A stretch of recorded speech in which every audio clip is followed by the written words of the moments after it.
It's game time on 1112 BISN. You've got to get points every time you touch the ball. Live game coverage of your South Bison athletic programs. And it goes out of bounds to South. Expert play-by-play with Steve McDonald. Jill Saver gets it on right side high. In-depth color commentary by Alan Cummings. Huge break for South. We've got East rattled. And all of the excitement from your South Bison athletic programs. He gets it up, he's in the end zone! Are you ready? And this is going to be absolutely humongous. Here is Stephen Allen live on 1112 BISN. Well, good evening, Bison fans, and welcome to T-Bird Stadium here at the brand sparkling and spanking new Oakey Blanchard Sports Complex on the campus of Cheyenne East High School, where tonight your number 5 ranked South Bison bring their 1-1 record on the road across town to play the 4th ranked and also 1-1 Cheyenne East T-Birds again at the sparkling brand spanking new T-Bird Stadium. And what a stadium it is. Boy, I tell you what, this stadium right here is beautiful. Don't want to take anything away from any of the other football stadiums out there in the state of Wyoming, but man, we're going to show it to you here in a second. First of all, look at the press box behind us. I mean, you can look at it. We got sliding glass doors. We're private. So this is a beautiful stadium. And you know what? This is the 3rd time the South's actually opened up a game, or not opened up a game, but played a game in a season where it was either the first time played on that brand new field or the first time played in that stadium. For all of you guys out there listening, call right now at 1-877-266-7985 and let us know what those 3 games were and who they played. Yes, that's the South Bison 11-12 Bison trivia question for the night. Now, the surrounding area surrounding the campus is still under construction, so there's a lot of work yet to be done on this stadium. We just got photobombed. We're getting photobombed by a junior Bison football player. But it is absolutely gorgeous. The press box is top of the line, best one we've been in. This definitely sets the standard around the state of Wyoming for football stadiums, and you're in for a good one tonight. Now, last week, of course, East played their first home game, but they did have to play it at South High School because this stadium wasn't quite ready. They have 6 home games in a row, starting with that one last week, so they'll play this one tonight, excuse me, and then they'll have 4 more home games. So home cooking for the Cheyenne East Thunderbirds, and they're going to do it right here at their brand new stadium. Now, last week they lost their pseudo home opener to the Natrona Mustangs. Well, that's easy for you to say today, huh? Yes. So not only is East opening their home stadium tonight, but they're kind of having a little case of red butt after last week going down 14-7 against Natrona. Tevis Bartlett throwing 4 interceptions in what should have been a 6-interception game. From what we hear, a couple were dropped. So 6. They just did not focus well and did not come away with that victory. So they're going to be hungry for a win and hungry to open their home stadium in style. Well, you know they are going to be hungry. I mean, you start the season off with the number 1 ranking, Steve, and then you lose a close game to your in-state rival, you know, the Casper-Natrona County Mustangs. They've always been kind of a rival with Cheyenne East, and when you lose that and you lose that number 1 ranking and you lose it the way you did with all the penalties and all the turnovers that they experienced, you know, they don't want to have a second loss, but especially on their own brand new home stadium, you know, they don't want that. So they're going to be playing with a little bit chip on the shoulder, but they're going to see a Cheyenne South team they've never seen before. They're going to see an offense they never expected from Cheyenne South. Now, yeah, sure, they had a week to game plan for, but they're not expecting it. You know, it's different when you see it live in person. Yep. And on the other side of the coin, as Alan mentioned, the South does come in flying high into this game. They are ranked for the first time in their school history by the coaches and media around the state, number 5 in the top 5 poll of Wyoming 4A high school football, and they're coming off their first ever win over an in-town rival, the Central Indians, last week in a thrilling game. 31-28 was the contest outcome last Friday night in a game that me and Alan had South laying in the grave, and we were shoveling dirt on them and writing their obituary. And, boy, they finally, in the 4th year of their existence, got some things to bounce their way for the first time. And were able to come back and win that game. Not only has South been just physically outmanned in every contest they've played in the last 3 or 4 years. But, man, they haven't got the ball to bounce their way either, and it's just been so painful. Finally, last week, the ball bounced their way at the end of the game, and they were able to capitalize and go in for the win. You know, they finally bounced their way. And here's the funny thing about it, Steve. They've actually been playing the best football in this the 4-year history of this program. And let's take a look. You say the ball bouncing their way. You know, last year they were one of the least penalized teams in the 4A conference and the state of Wyoming. This year so far, they're like the top penalized team in the state of Wyoming, 4A conference at least. Yet they're 1-1, and their offense has just been explosive for it. And I'll tell you what, let's take a look at this, Bison fans. They're 1-1 right now. They barely squeaked by Cheyenne Central. Last week alone, they had 18 penalties. Imagine what that score would have been if they did not get 18 penalties. And imagine what this team can do if they don't get penalized like that tonight against the East Thunderbirds. I'll tell you right now, they cut those penalties at least in half. Cheyenne East is going to be in a dogfight tonight, a dogfight that they weren't expecting, and that right there can take them out of the game plan. And South had some serious lapses in discipline last year on the penalty side of the ball. Excuse me, way too many personal fouls and unsportsman penalties in that game. I think they're going to take a look to be more focused on that side of things tonight. And if they're not, if they commit 18 penalties and turn the ball over, they won't even stay in this game. But if they can cut that penalties down around the 10-11 mark and hang on to the ball, you know, South's got a chance to be in this game. This could be one of the highest scoring games, you know, in the history of high school football, because we know East's offense is potent and they're going to come out and put points on the board.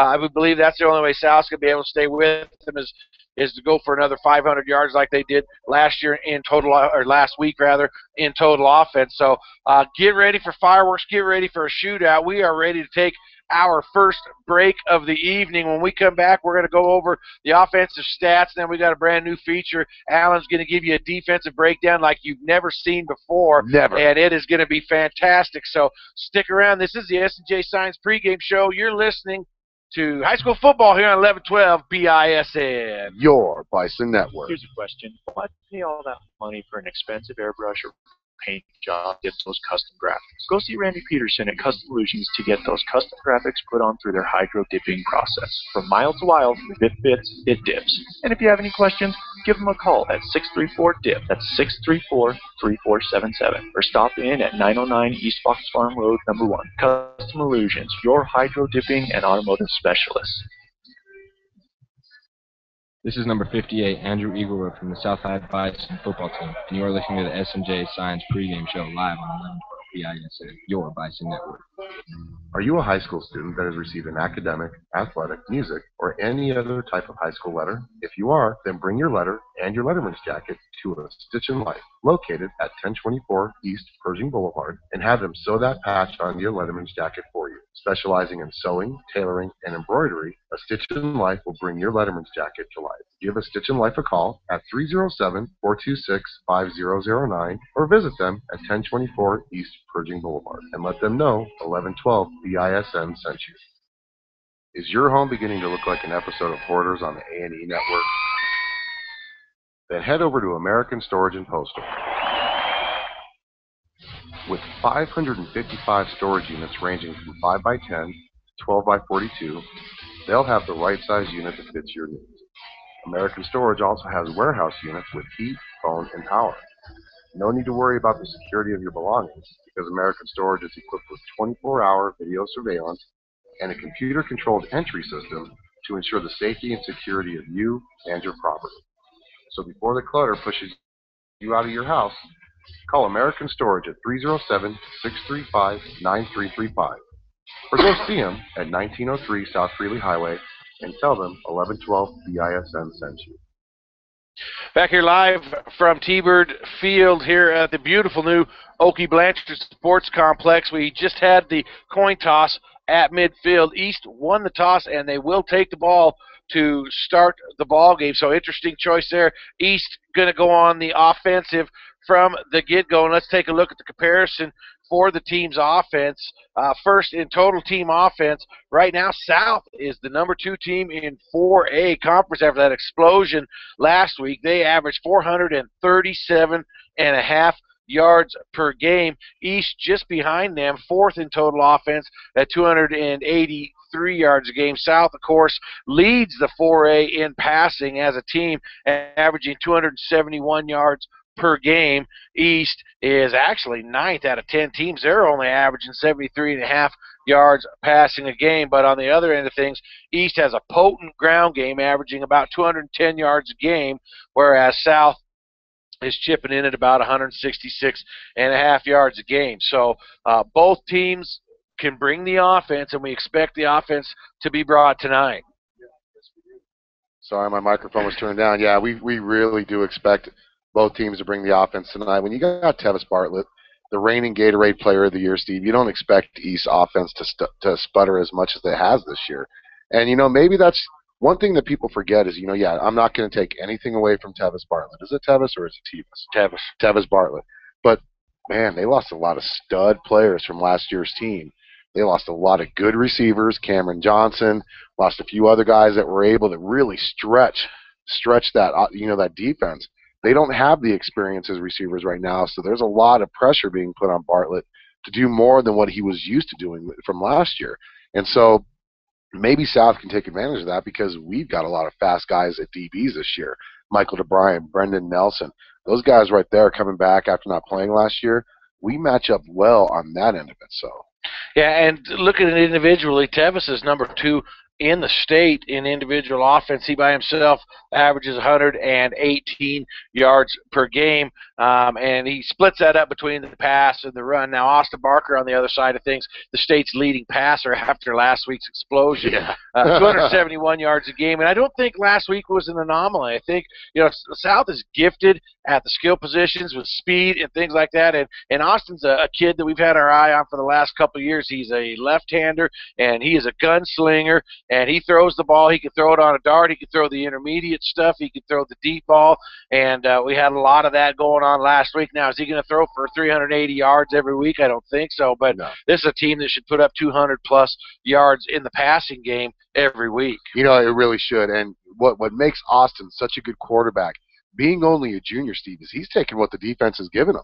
Last week, Central was playing 7-10 yards off the receivers, so Austin would just check off and do a short little hitch route. He was taking those routes, and the running backs would take advantage. And then all of a sudden, it pulled the Indian defenders up, and boom, next thing you know, Michael DeBruyn streaking past kids, catching a 68-yard pass or a 56-yard tip. It's things like that makes Austin stand out so well. And you know what? He's gone to the Manning Academy, 3-4 years in a row now. So it's not like he's just going there just because he could say he went there. He's learning something. And, seeing this kid as a freshman, like you said, we've been watching him for a couple of years now.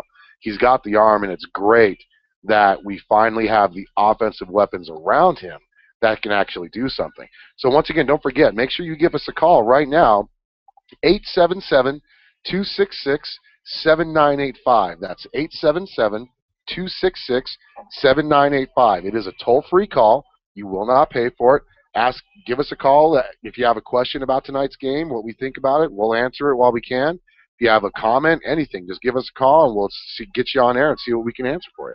Finishing up on the offensive stats, South also has the 3 of the top 10 receivers in the state of Wyoming, and they have one of the top rushers in the state in Marquez Jefferson. He's 4th in the state in rushing. The receivers, Michael DeBruyn's number 1, Riley Habercorn is 4, and Marquez is 10 in the state. So all kinds of skilled people around Austin Barker, and they've got a big offensive line that's been grinding it out this year. South is definitely forced to be reckoned with on the offensive side of the ball. I think we'll see that tonight. The question is, what do they have up their sleeves to hold this Tevis Bartlett-led spread offense from Cheyenne East in check? And Allen has put together a defensive presentation on some possibilities that South can do offensively against the East defense. So the one thing I'm going to talk about, and I got this from my inside sources, Steve, at Cheyenne South. They've been doing a lot of doing film basically on what East has done the last 2 weeks. And because they've lost so much talent, Steve, and also, East has always kind of ran that zone-type defense. But one thing we found is they've been running a lot of cover 4 defense. So for those of you watching the broadcast right now, I've got a demonstration up of what a cover 4 defense looks like in your basic 4-3 look. So what I mean by a 4-3 look, Steve, is you got 4 down linemen, 3 linebackers, and then you've got 4 DBs. So what a 4-3 looks is everybody's going to be responsible for a zone in the field. So for those of you watching right now, I'm going to point out what I mean by a zone in the field.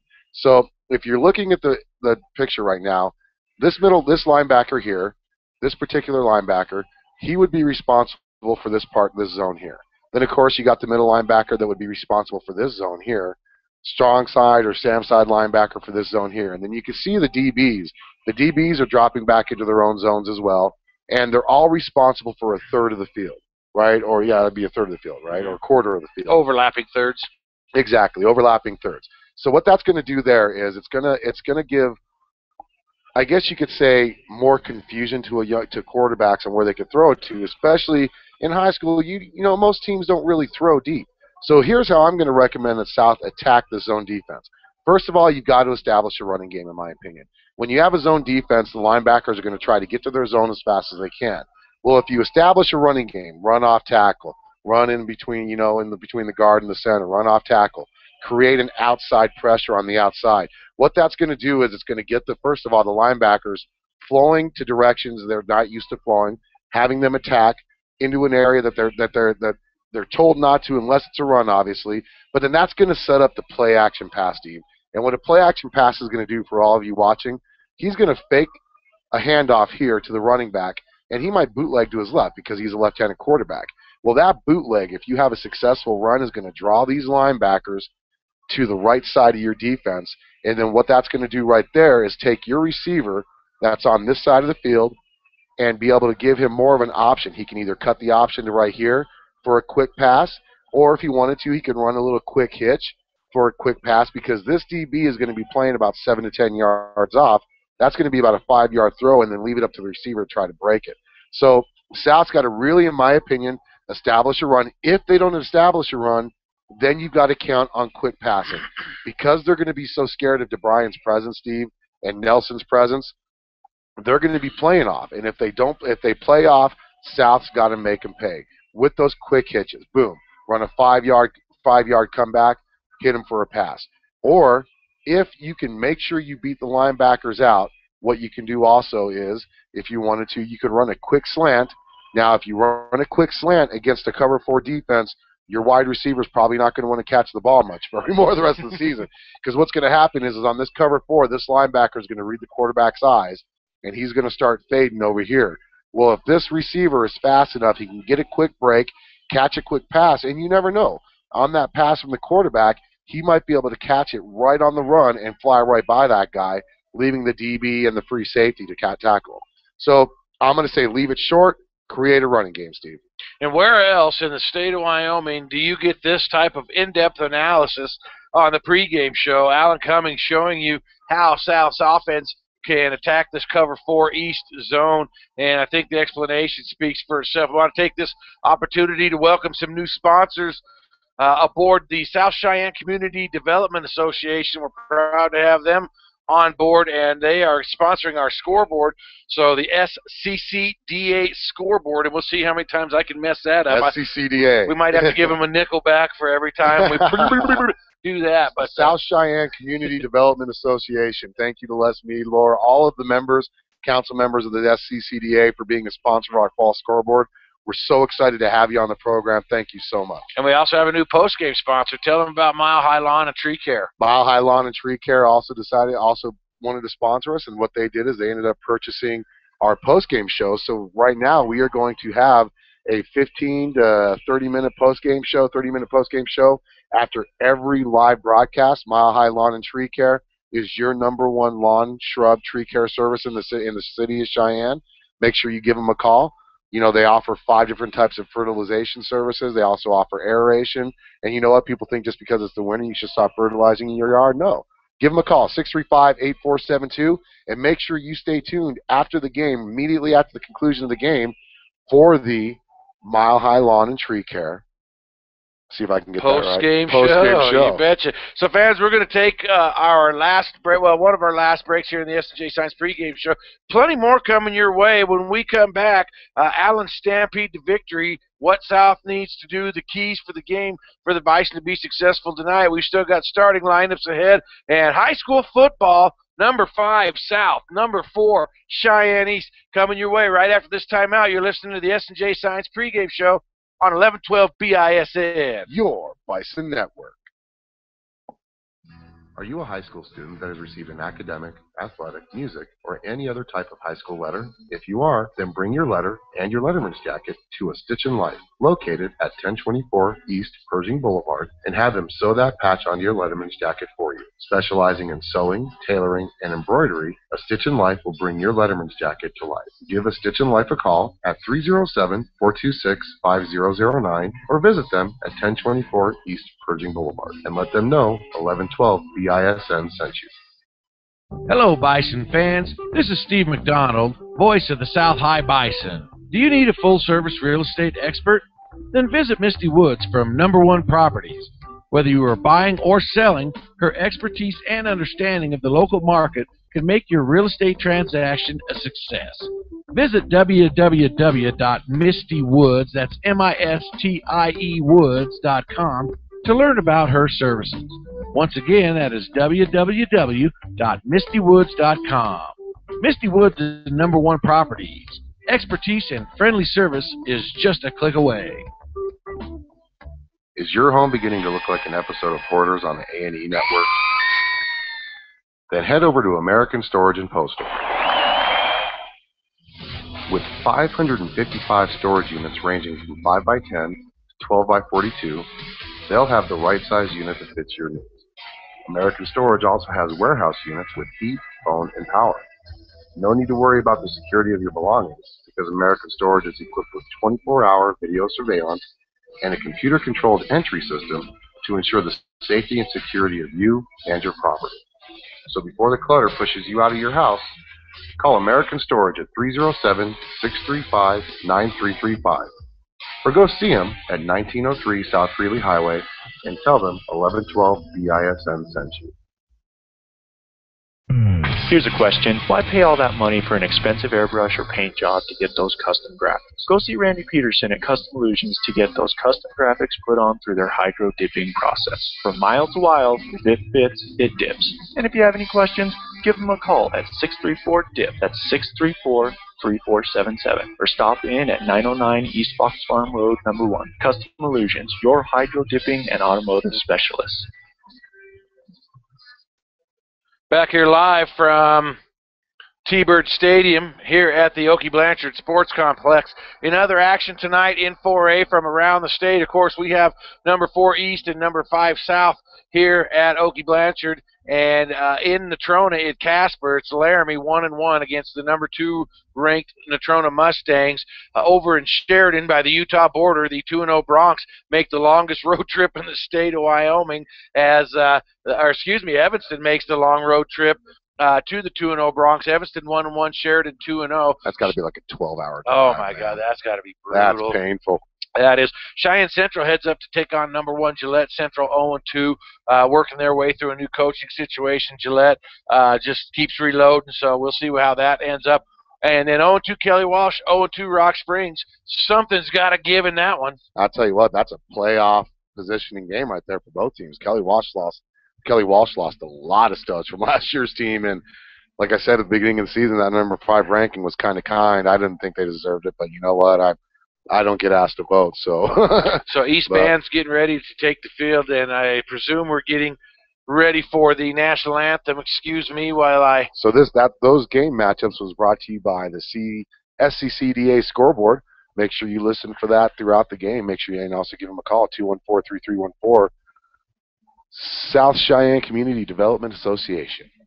So the sun has settled nicely. We ought to have a great camera view for you tonight. Hopefully no glare like last week. We ought to be able to give you a great look at this one tonight. Just about 6.5 minutes till game time, and the band is on the field, so we're getting ready for the national anthem. After the national anthem, of course, we'll have the Stampede to Victory, Allen's keys to the game and what the Bison need to do tonight to be successful, and then your starting lineups. I'm excited for this game. Not that many people here. East side filling up kind of nicely. South a little sparse.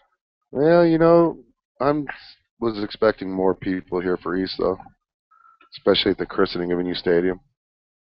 So South looking well represented. They've got all kinds of blankets and pillows and Carhartts. It is a very, very chilly night here at Cheyenne. Had our first snow yesterday for those of you outliers who are not in Wyoming. 2 inches, well, a little less than 2 inches, but had to scrape the windows in September 11th. Are you kidding me? Are you kidding me? Snow on September 11th and a brutally crisp night here tonight. Are you kidding me? It's unbelievable. So, what did the Buffalo say to his son when he dropped him off at school? The Buffalo? Yeah. The 11-12 BISN joke of the week punchline is? Bye, son. Oh, boy. Man, we just went from 20 viewers to 15. Now, we're excited to be here with you tonight. Thank you all for tuning in. The viewership has been off the hook. Off the hook. This year, we're 250 plus per game. That's just viewers, and then we got about 150 to 200 listeners per game too. So thank you all for listening to the Bison. So your advertising dollars are being well spent. 11-12 BISN. Those of you who have chose to advertise with us, we're just now waiting to get the word on the national anthem. I'd like to get Alan's keys to victory started, but just as soon as he gets into his first key, they'll be doing the starting lineups. Yeah, so I want to thank Jerry Schlabs and the staff here at Cheyenne East for the hospitality. They fed us. Mm-hmm. They gave us our own nice little room here. They've been super nice. The principal, Sam Mirich, Mr. Mirich, we thank you. Dave Bartlett has waved at us, and so we've been well treated and well received. Yes, we have. Beautiful stadium. I'll tell you right now. Not going to mind doing games here. I mean, you got to look at their scoreboard. I'm going to take a pan over to their scoreboard really quick. It's an LED scoreboard, not as big as the one in Kelly Walsh, but they got little electronic banner up there, electric banner, beautiful scoreboard, beautiful concession area once it's done here in about 3 weeks. And the Cheyenne East team is huddling at the north end of the stadium. They're getting ready to take the field. South has yet to come out. Let's make sure we capture the Bison when they run onto the field. Cheerleaders are a little late. Oh, some of them are. And here we go. There's the mayor, Dan Morris, head coach of McCormick Junior High.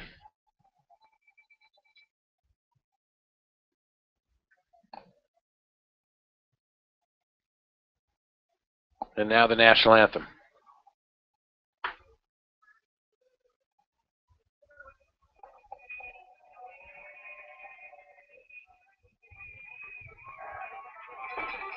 This must be the Australian national anthem.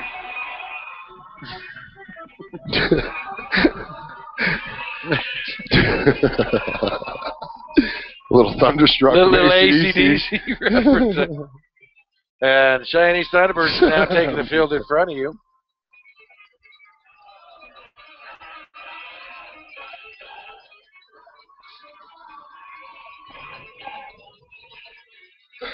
It's a catchy little guitar riff. Gotta like the song, just wish it was Bison. Bison.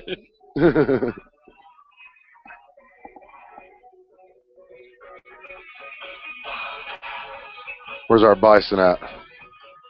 So what are they going to do for locker rooms since both locker rooms are not open? They are lockering at the school. I don't know what they're going to do at halftime. One thing of note for you fans listening, we will have an extended halftime. One thing we failed to mention is this happens to be East homecoming game. Oh, yes, it is. This particular game. So they'll have homecoming festivities at halftime. We will have a 20-minute half, and that'll give Alan a little bit extra time to compile some stats for the American Storage and Postal halftime show. Where's the American flag? And now the American flag is being presented and the national anthem straight ahead. Former Bain principal.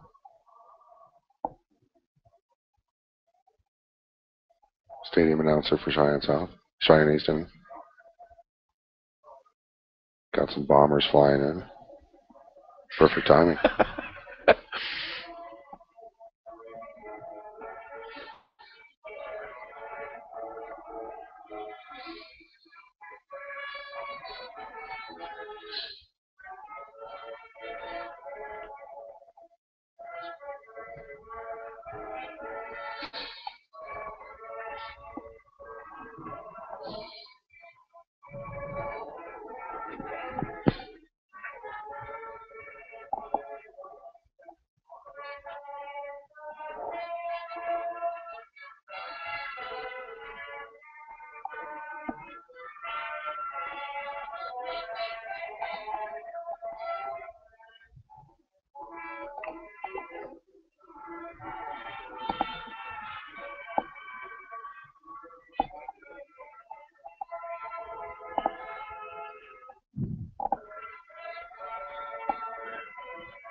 Beautiful rendition of the national anthem.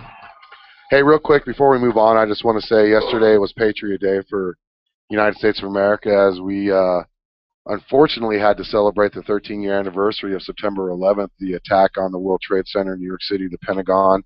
And 1112 BISN would like to give our heartfelt thanks to not just our military that protect our freedom every day and went to war to protect our freedom, but also to all of our firemen, all of our policemen, nurses, doctors, EMTs. Without you, this country would not be what it is, and we appreciate everything you do to make sure that we are proud to say we are Americans. Well said, sir. Well said. Now it's time for the Stampede to Victory. Allen's keys for the South High Bison, what they need to do to be successful tonight as they take the field. First Stampede to Victory, Steve, is you need to continue what you started last week. And what I mean by that is you need to be the offensive machine that Cheyenne South High School has just pretty much earned their reputation to be after the first 2 weeks of the season. Let Austin Barker loose. Keep the East defense off balance, Steve. Second key to victory, cut your turnovers down. 18 penalties. 18 penalties last week against Central, and that was the reason why that game was as close as it was. And number 3, have fun.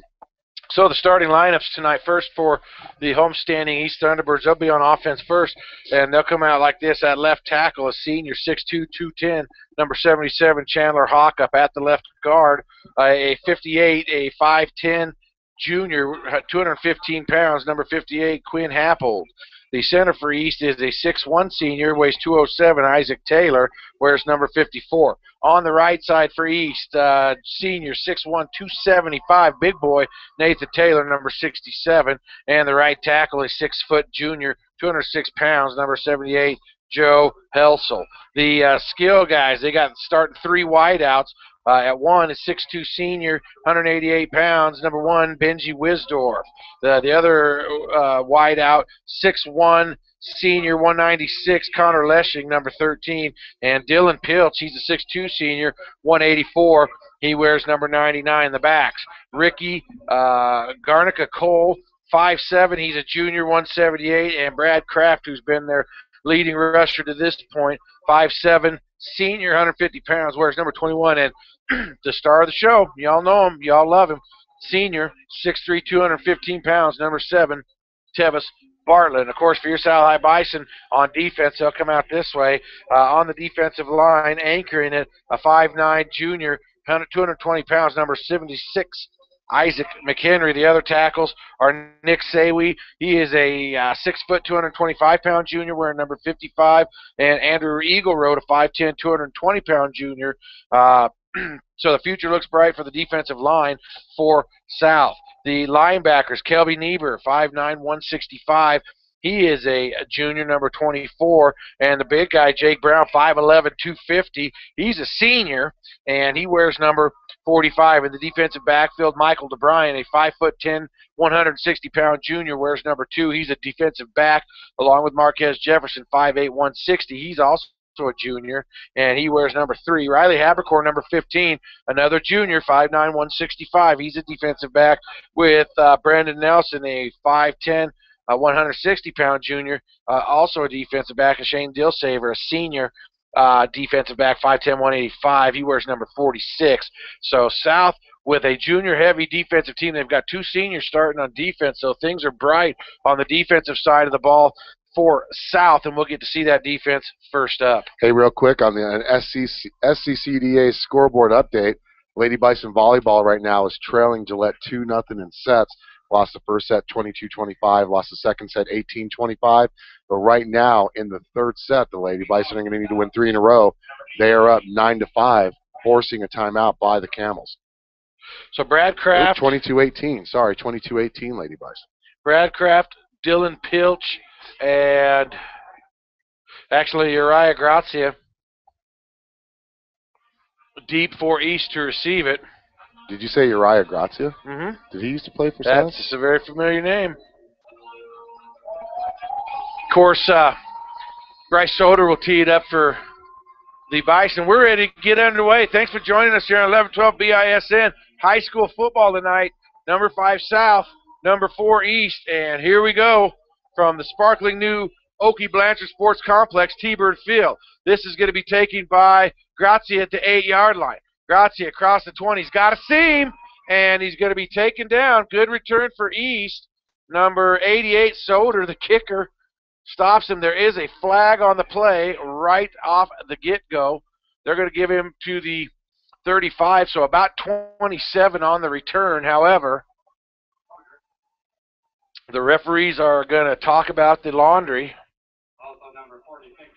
And it's going to be a face mask on South, so East is going to take over their first possession right probably at midfield. So penalty number 1 play, 1 penalty for the Bison. 15-yard face mask It's penalty. a big one. You don't want to give East a short field. So never want to give a team like East a short field, and you just did. And they'll start at the 50. Start right at the 50. South's defense is going to have to clamp down now. Want to give a shout-out to Dina Cummings, who's running our camera. Try to keep it still as possible for you guys. That running back is teeny tiny. Tevis is in the pistol What number formation. is 21, I believe, is Kraft. He's only 5'7", but boy, he looks small on the football field. Tevis, first play, is going to keep it himself. Go to the left. They string him out, and he's going to lose yards on the first play. That's going to be Habercorn. Yeah, give 15 the credit, and they're going to mark 2-yard loss for Tevis on first down, 2nd and 12. So they try to run to the short side. South with great pursuit. Let me tell you one thing about this stadium, and our camera operator noted this earlier, is, man, when people move in this stadium, it shakes the whole stadium, man. It's kind of freaky feeling, actually. So Garnica Cole and Kraft. This will be Kraft over the left side. He's met by big Jake Brown and number 58, Eagle Road. So give those guys both half a tackle on that one, and they are going to give him no gain. It was Kraft. No gain. With the carry, and let's see where they're going to put it. I don't know what they're talking about. They're talking to Jake Brown. I don't see a flag. Well, the stadium announcer says the flag on the play. I do not see one on the turf, but they are talking to Jake Brown. So we're going to have 3rd and 12. They're going to decline that. I didn't see legal motion. So 3rd down and 12. Two great. Oh, there it is. Oh, wow. It's way in the back. It's way in the back. 15 yards from the line of scrimmage. South's defense already forcing a 3rd and long against Cheyenne East. Let's see if their defense can get him out to punt. Trip receivers to the right now. Bartlett in the shotgun. Got to watch that read up. Tevis to pass. Tevis under pressure. He rolls to the right. It's closing quickly. He throws it up for grabs. Oh, it's caught. Wow, how did that guy get that open? number one And with then the Michael catch. DeBruyn just got a stupid penalty. Benji Wisdorf, are you kidding me No, already? stupid penalty by Michael DeBruyn there. He shoved the receiver after he caught it.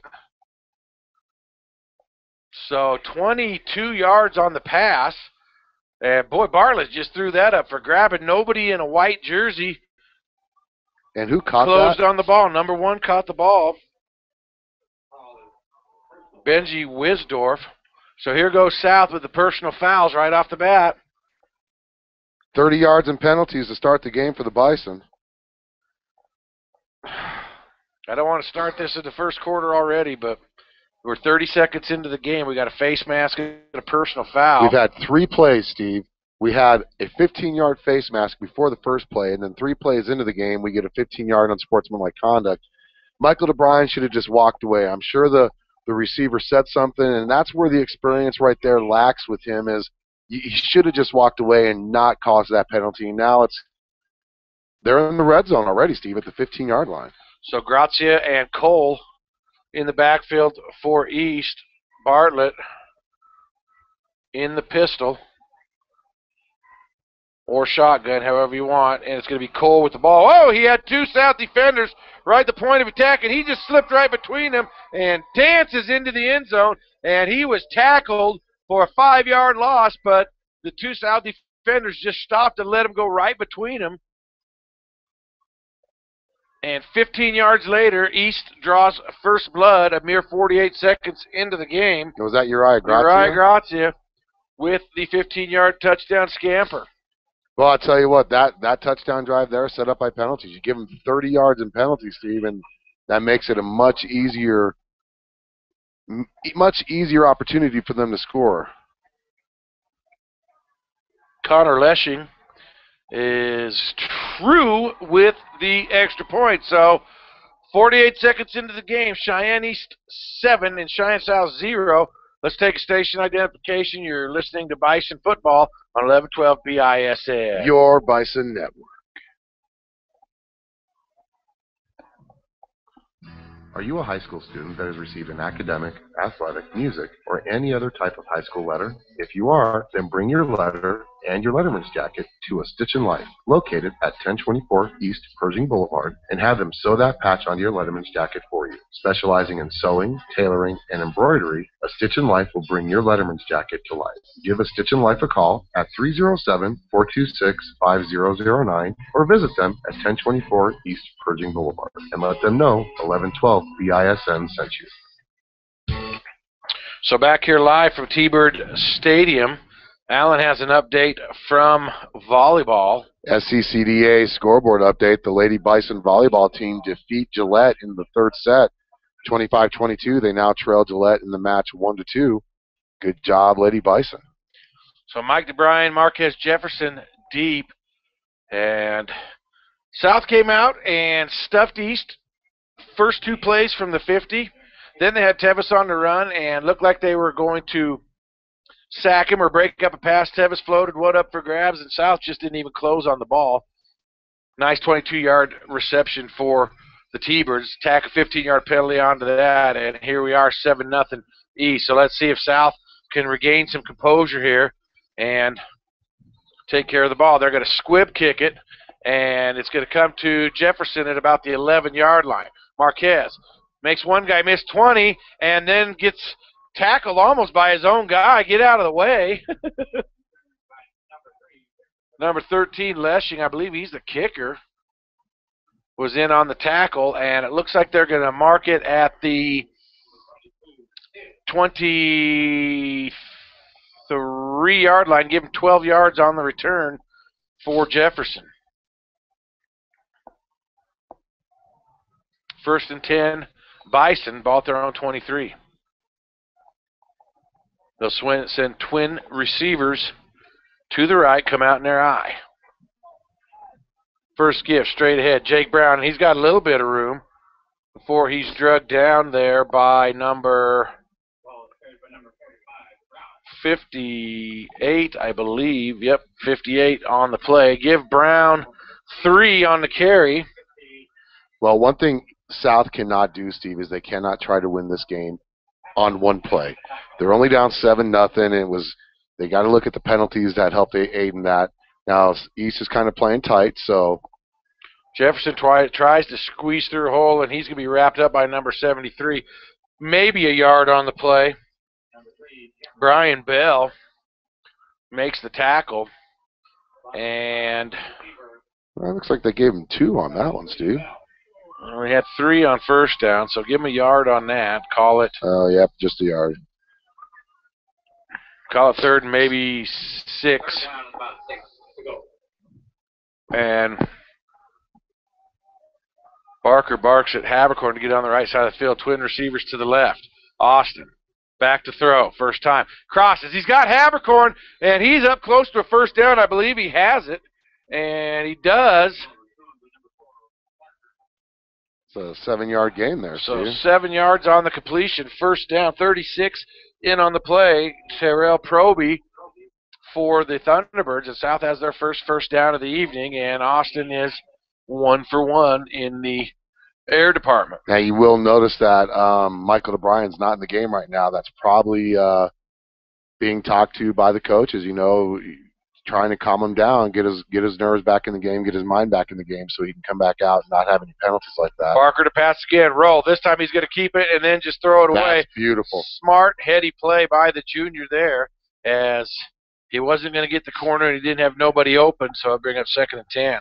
Nobody was open at all. They were both covered, and you know what? East has come out in man coverage. They're telling South, you're going to have to beat us one-on-one.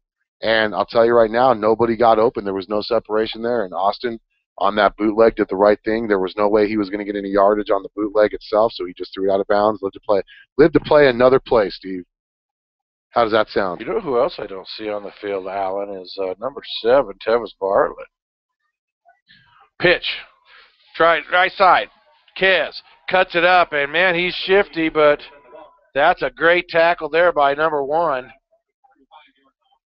So maybe a yard there for Jefferson and Wisdorf. Benji Wisdorf with the tackle for the Thunderbirds. Going to bring up 3rd down and 9. Well, I'll tell you what, that's one of those run plays where I really wish Marquez would have just turned on the jets, got to the outside. Said he actually cut it right back into the defense, Steve. Barker rolls left. Got to watch weak side. Barker throws. He's got a man. It's caught! Habercorn inside East territory. And he's all the way down to about the 43-yard line. So give him 13 and 7, 20 yards on the reception. And beautiful place, I believe.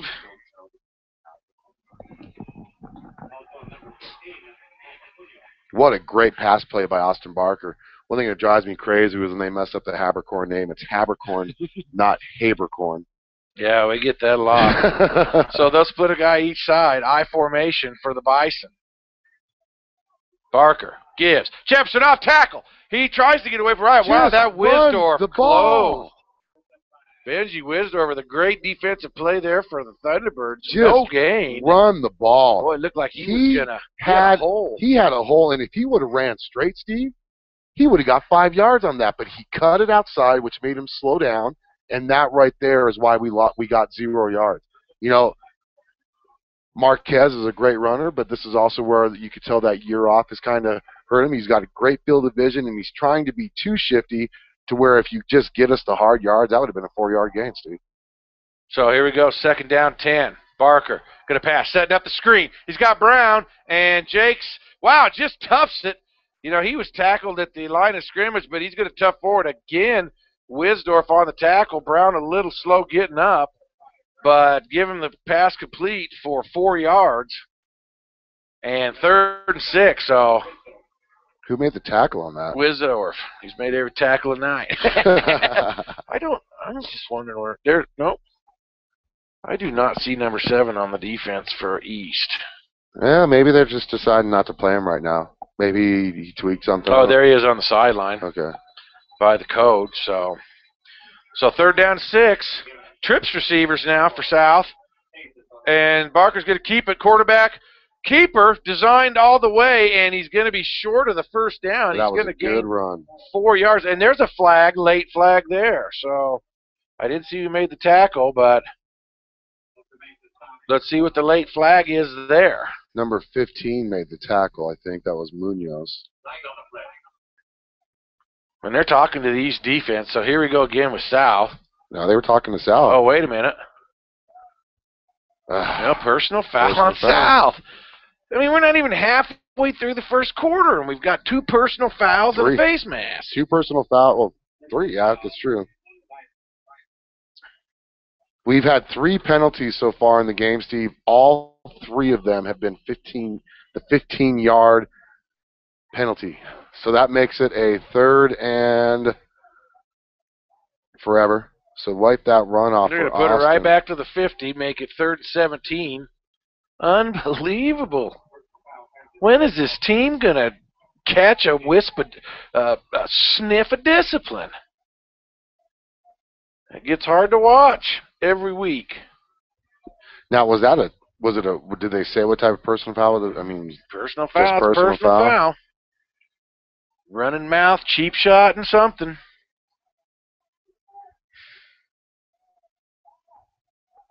Frustrating as a fan of the game, frustrating as a fan of the Bison. I want to thank all the viewers for chiming in, cheering in. Shotgun, Barker rolls left. He's got a man, but it's intercepted there. And nice play by Grazia as he steps in front of the Barker pass. And turnover on downs. East will take over at their own 35-yard line. First interception of the season by Austin Barker.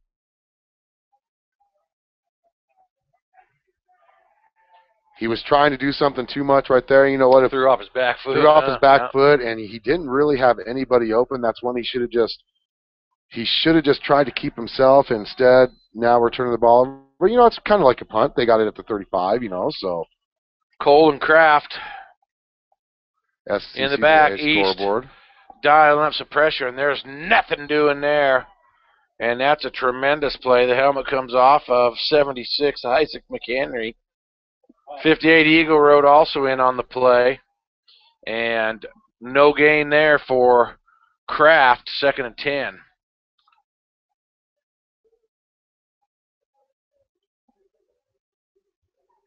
'74 checking in for South. Micah Berkey. Big Micah into the game now. 2nd and 10. Bartlett, pitch. Goes left to Kraft. Kraft has the corner, but he's quickly rushed out of bounds. I believe Niebuhr. Number 24. Kelly Niebuhr rushed him out of bounds, not before he gained 6 yards. And that was Kraft who ran that? Yep.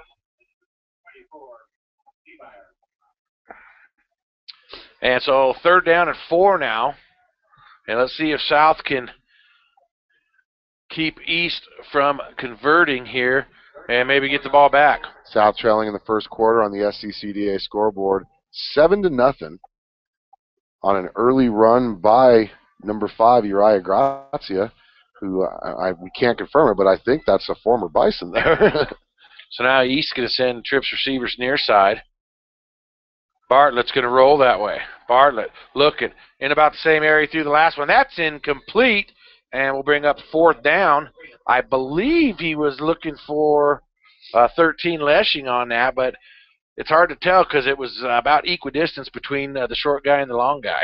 Well, I'll tell you what, you know, that was an almost identical play to that long 3rd down, that 22-yard pass that he completed earlier in the first quarter that led to that 7-0 lead. And you know, you think back what happens if you actually make a play on that ball, then you don't get called for the unsportsmanlike conduct, and they're punting. Yeah. You know, I'll tell you what, Tevis Bartlett not looking very good right now for all of you viewers watching the live broadcast here on 1112 BISN, looking a little shaky. He's 1 for 2 for 22 yards. He's got -2 yards rushing in the game so far. So DeBruyn is deep to receive the punt, and that's going to be a no chance. Or he probably wants. No, he's going to field it. Wow. That's a heady play. Now he's up across the 40 to the 41. He fielded it at about the 25-yard line, so give him 34 on the punt. And 16 on the return. And who punted that, Steve? For East. That was a good little looking punt. Connor Leshing, number 13. And South in fairly good field position. They'll start their own 41-yard line. Now, South's got to be methodical here. They cannot push too much of the issue, cannot make stupid decisions. Got to be smart. take the holes when they're there, get the 3 yards, and then live to play another play there. Jefferson, off tackle to the right. Going to be tackled for a loss. And I believe 44 is who looks like made the play. Boy, they gave him a 2-yard loss on that one. 2-yard loss on the play. South with 3 yards rushing in the first quarter, 31 yards passing, 34 total yards. So Jack Danny, 44 with the tackle. Just, give him 2 yards on a loss, 2nd and 12. Austin Barker, interception. Really nothing turned out for East on that. East looking for the screen again. That one's nearly picked off by Wisdorf. He was looking for Jake Brown. It was a little underthrown, and boy, Wisdorf just about had pick number 2 for the T-Birds. Well, I tell you what, he broke on that screen. He read the screen really fast, Steve. As soon as it happened, he read it. He was making the break towards Jake Brown and was able to tip that pass away. Wisdorf right now with 4 tackles and 1 pass breakup in the game. And if you're counting points, that is 10 points in the first quarter for Ben Wisdorf already. 6'2" and 190 pounds, and he might make a nice little player at the next level, whatever it would be. Now, plays blown dead as they were looking to quick pass it to DeBruyn. And I think it's going to be a penalty on South, which is probably illegal procedure, false start. If it's not the 15-yard kind, I will take that. Offsides. Well, that's a silly one. Now that's just lining up. That's just lining up offsides. That's another, again, just kind of a discipline kind of breakdown thing there. 4 penalties for South in the first quarter. We've got 5 minutes remaining in the first quarter, so they're on pace for about 24 penalties in this game already. So South's got to settle down. 3rd and a bunch, 17 or so. I formation. And that time East jumps, no call. Now last week the officials called that little offsides every time. Every time they called it. And number 54 will give credit for the tackle there. Gain of, maybe 3. Isaac Taylor on the tackle, and South will be forced to punt the ball from their own 37.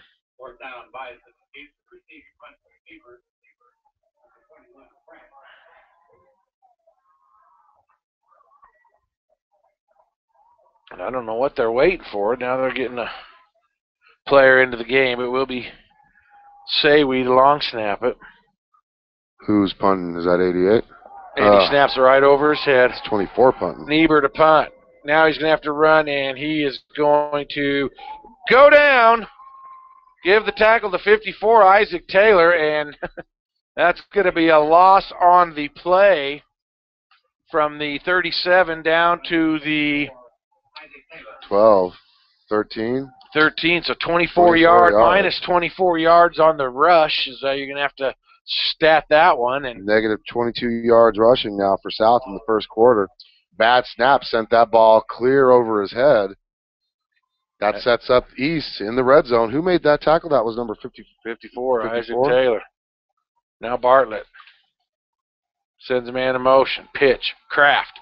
Left side. He's got room and a blocker in front of him. He's going to walk in untouched. Nobody there to set the edge for South's defense, man. 13 yards. One play, 13 yards on the drive, and East has jumped out to a 2-touchdown lead, 13-0, Leshing in to try the extra point. How many yards is that? 13 yards 13. Touchdown, huh?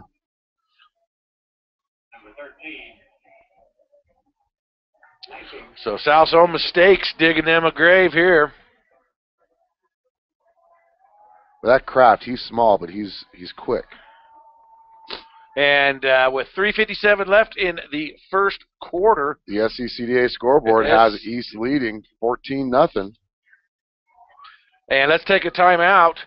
You're listening to High School Football 1112 BISN. Your Bison Network. Is your home beginning to look like an episode of Hoarders on the A&E Network? Then head over to American Storage and Postal. With 555 storage units ranging from 5x10 to 12x42, they'll have the right size unit that fits your needs. American Storage also has warehouse units with heat, phone, and power. No need to worry about the security of your belongings because American Storage is equipped with 24-hour video surveillance and a computer-controlled entry system to ensure the safety and security of you and your property. So before the clutter pushes you out of your house, call American Storage at 307-635-9335. American Storage and Postal. There for all your storage and shipping needs in South Cheyenne. So 14-0.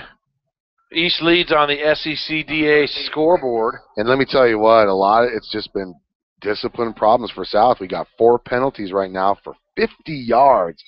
50 yards of penalties in the first quarter, and we're only halfway through the first quarter, Steve. There's still 4 minutes left. So DeBruyn and Jefferson again, they'll squib it. It'll come to the up back. And, wow, nice run there. Is that Caleb Price? That wow. Is Caleb Price. What a good job by Caleb there. Number 99 on the tackle. And can't be exactly sure, but I'm going to give him about 17, 18 on the return. So Pilch on the tackle, and South in good field position now as they'll start this drive down 14-0 at their own 48. Send twin receivers to the left. That's Habercorn and DeBruyn. I formation. Niebuhr the up back. Give straight ahead. Kelly, bam! Just plowing forward like he shot out of a shotgun. So 24 with the carry. That's Give about 5 yards. Yeah, about 4 yards.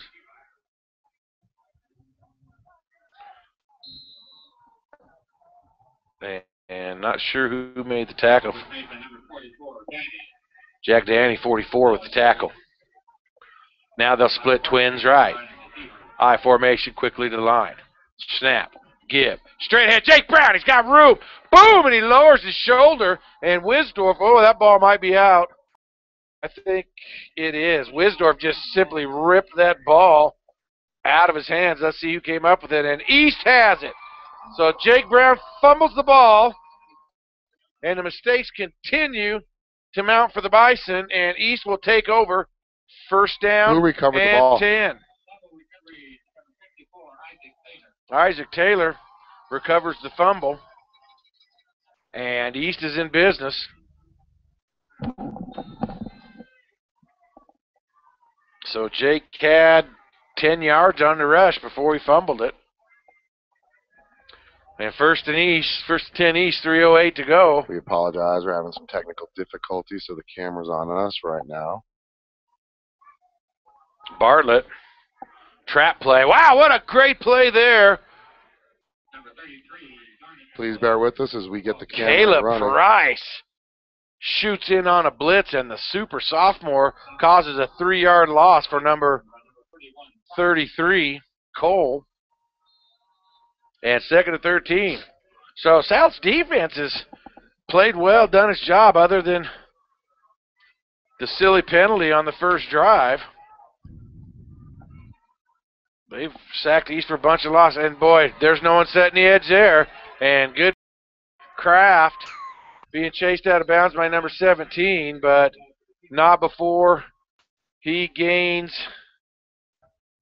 I'll give him 12 yards, and to make it 3rd down and 1. And East is just having their way running to the right side of the South defense. 3rd down and 1 yard to go for the first down. And who made the tough stop on that, Steve? 17 ran him out of bounds. Chris Smith. And timeout for the Thunderbirds. So 2:30 to go in the game, in the first quarter. 14-0 East on the SECDA scoreboard. Let's take a quick timeout, and we'll be right back on 1112 BISN. Your Bison Network. See them at 1903 South Freely Highway and tell them 1112 BISN sent you. This is number 46, Shane Dosaver from the South Bison football team, and you are listening to the game on 1112 BISN, your Bison Network. Hello, Bison fans. This is Steve McDonald, voice of the South Bison. Do you need a full-service real estate expert? Then visit Misty Woods from Number One Properties. Whether you are buying or selling, her expertise and understanding of the local market can make your real estate transaction a success. Visit www.mistywoods, that's M-I-S-T-I-E woods.com, to learn about her services. And here we are back, T-Bird Stadium. Alan Cummings working frantically to get the video feedback up. We do apologize for the delay. 3rd and 1, Thunderbirds coming off of the timeout. Give straight ahead. They will have the first down. Garnica Cole. And how much did he get there? And he got 3 yards on the carry. I believe, is that Brandon Holbrook in the game? Holy cow.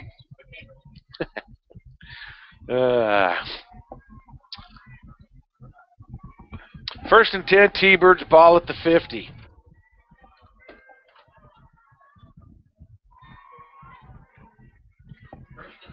.207 and counting first quarter.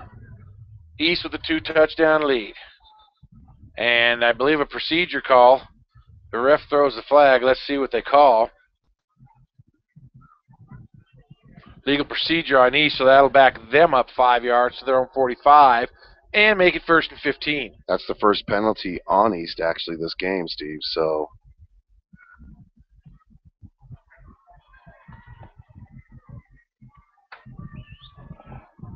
illegal procedure call against T-Birds.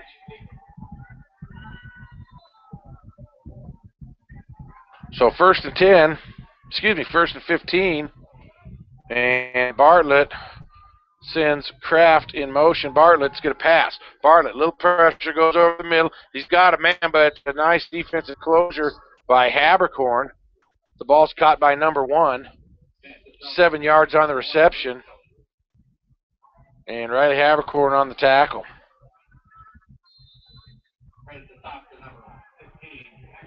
29 yards for Tevis Bartlett. He's 2 out of 3 in passing. I want to apologize to everybody for the camera outage we had. Got it all fixed up. Don't know what caused it. Hopefully we got it all fixed. 2nd and 8. Bartlett in motion. He's going to try the right side this time with Kraft, and the speedster gets through a hole and stiff arms Mike DeBruyn. DeBruyn actually does make the tackle, but not before a 17-yard gain that time by Kraft. 17 yards and a first down, and I'll tell you what, South is having a hard time stopping East on the edge. Yeah, East is just having their way on the edges.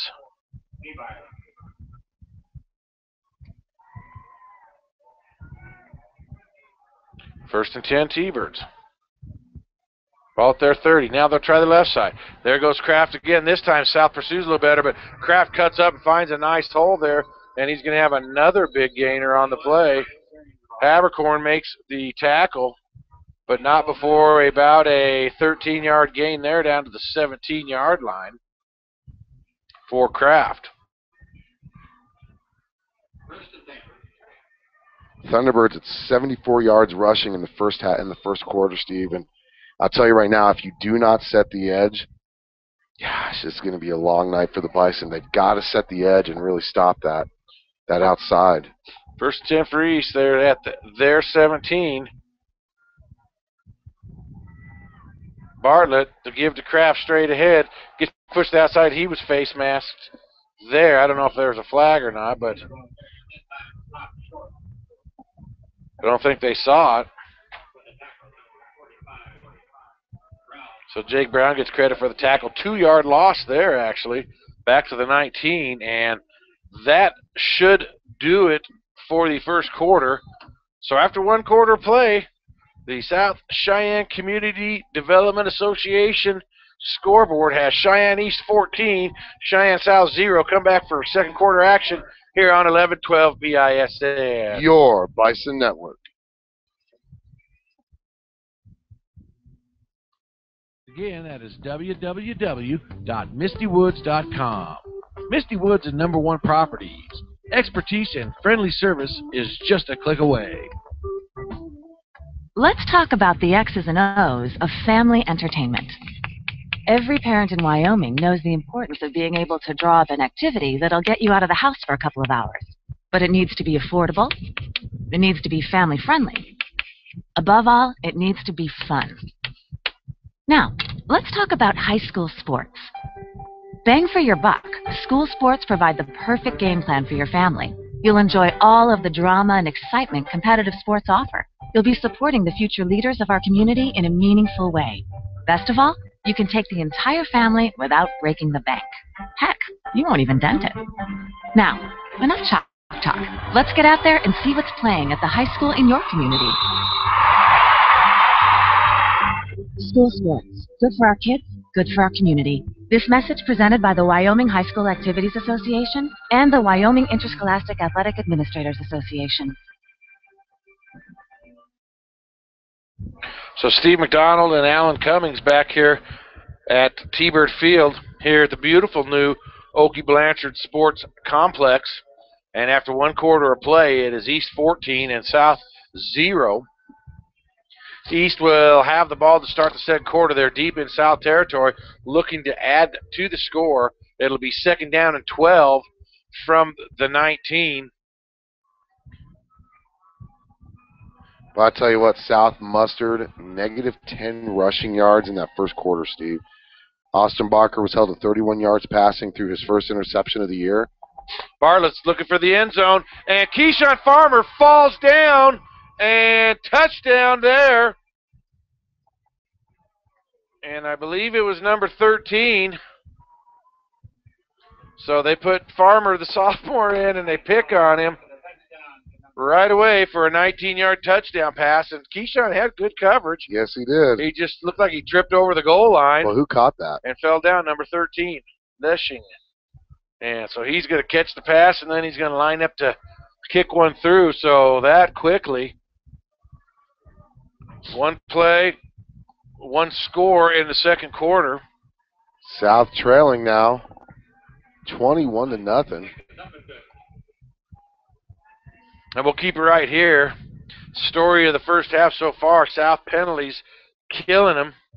They turned the ball over, and they had a punt that was a high snap and lost in 24 yards. So East has pretty much had a short field all night long, and they've capitalized to the tune of 21-0.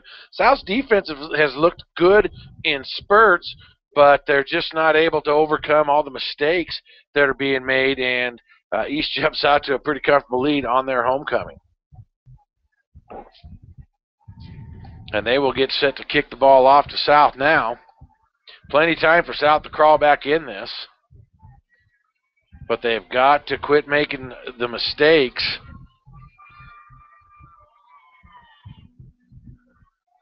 And they've got to eat up some clock with the football. Well, I'll tell you what, that number 21 had 8 carries for 59 yards in the first quarter, Steve.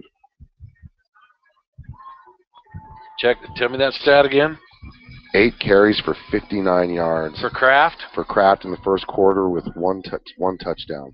7.5 yards every time he touches the ball. So they'll kick it again. This time they'll kick it deep with the wind at their back, and it'll land at the back of the end zone and go out, touchback, and South will take possession of the ball at their own 20. As they're huddling up, I want to give a quick shout out to the 11-12 BISN sponsors. You're seeing them on the broadcast: Laramie County Community College, Benchmark Engineers, Tri-State Capital, Communications, S&J Signs, Mile High Lawn and Tree Care, American Storage, Buck Holmes, Laramie County Commissioner, and the SCCDA, Dairy Queen, Wydot, and Misty Woods. How was that, huh? Speed read as twin receivers go far side, quickly out in the I formation. Jake Brown, the up back. Jefferson's got a hold. Jefferson, and the ball's loose again, and I believe the T-Birds have it again. Unbelievable. Well, I'll tell you what, Wisdorf. 7-yard gain, then he turns it right over. And, folks, at this rate, we're going to have a short second half for you, as East will take possession at their own 32, and South just continues to butcher themselves with mistakes in this game. And Wisdorf was the one who recovered it? He was indeed. Who was the one who recovered it earlier? Do you remember? Taylor, wasn't it? 54. So here comes East again, and we've seen a lot of offense from East tonight. Bartlett will split a guy out each side and have the offset backs in the backfield. Going to pass again. Blitz, South, Tevis, throws. He's got a man, and, wow, that is way too easy over there. Boy, South's defense just gave up on that play. Brendan Nelson had the coverage, and that's giving it a little more credit than it actually was. Who made the touchdown? Number 99, 27-yard touchdown pass. Wow.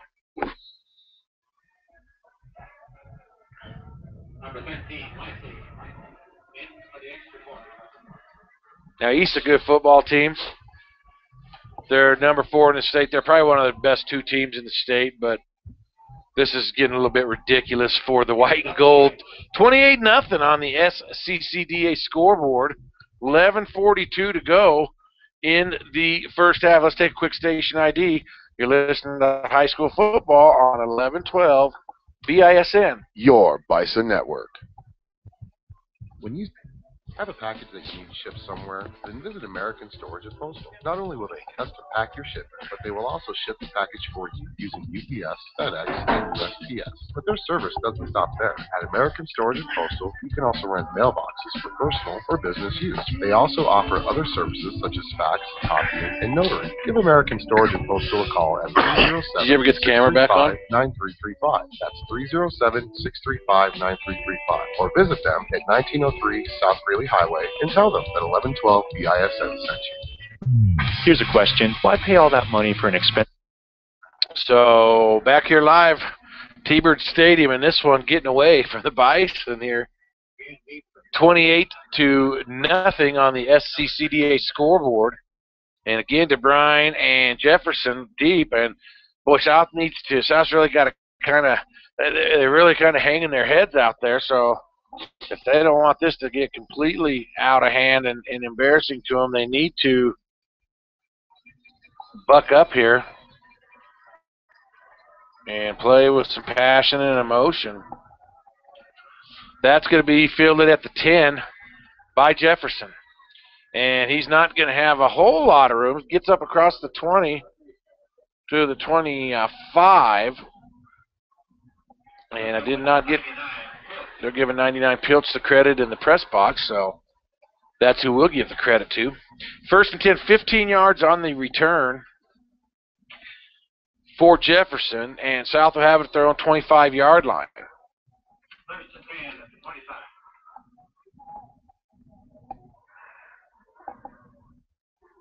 Barker.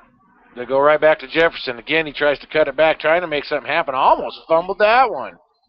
Boy, he's just keeping that ball way out from the side of his body when he's making those cuts. Now, granted, they got a 6-yard gain there. 7 yards. 7 yards. Carry. Grazia with the tackle, number 5. 2nd and 3. But that ball, you're right, that ball did come away from his body there right at the end. Scary moment.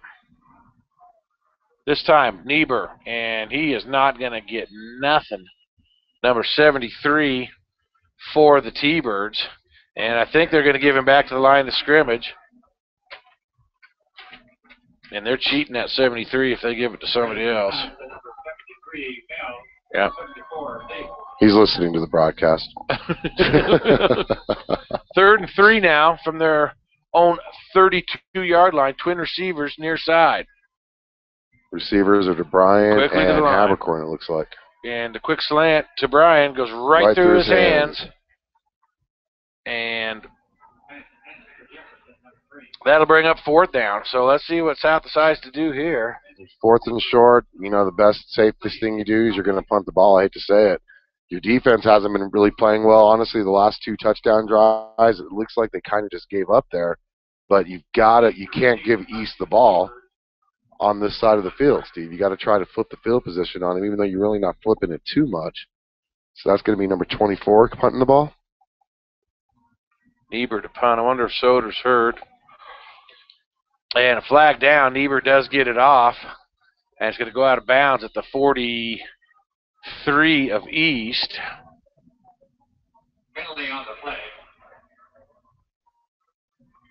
Ball went out at the 42-yard line.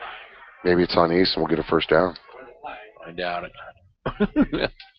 So 18-7, only 25 on the punt. Legal procedure. South, I wonder if they're going to make him punt it again. Well, right now the punt was... See where they mark it. I thought it went out of bounds about the 43. 20 yards. 25 yards. 25 yards. And they're talking about it, but don't know what we're going to do here.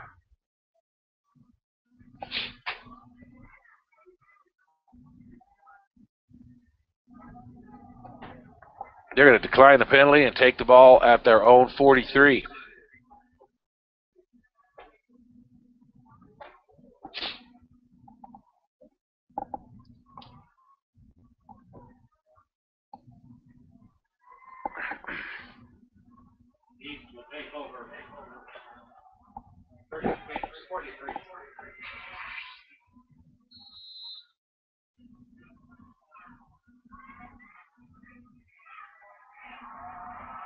Bartlett takes it and jet sweep to Wisdorf, and he gets the corner, cuts it upfield, and he's got plenty of room.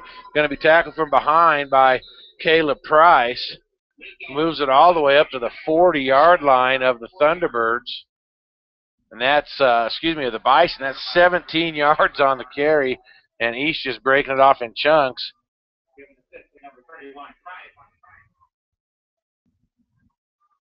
And Wisdorf ran that. I tell you what, he made it look really easy. And now they're talking to South. There's a flag in the East backfield, so that might come back. Holding Thunderbirds, and it will. Personal foul, South. So there's 4 or 5 personal fouls for us in the first half. Why they're talking to Shane Dillsaver, I don't know. I mean, he's certainly not the one that committed the personal foul, I would think, but if it's holding them, personal foul, us should be offsetting, but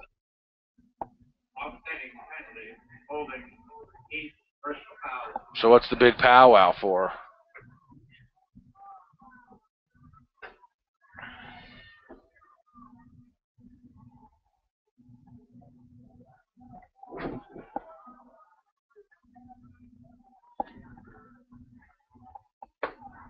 So I think we'll just line it up and redo the first down play. And now they're marking something off against East. So they're waving off the penalty they called on South. Did they? And they're calling it. So I guess the hold sticks. Maybe the personal foul was misunderstanding. Well, that's only the second penalty on East this game. 15 yards worth of penalties compared to 4 penalties for 50 yards for South.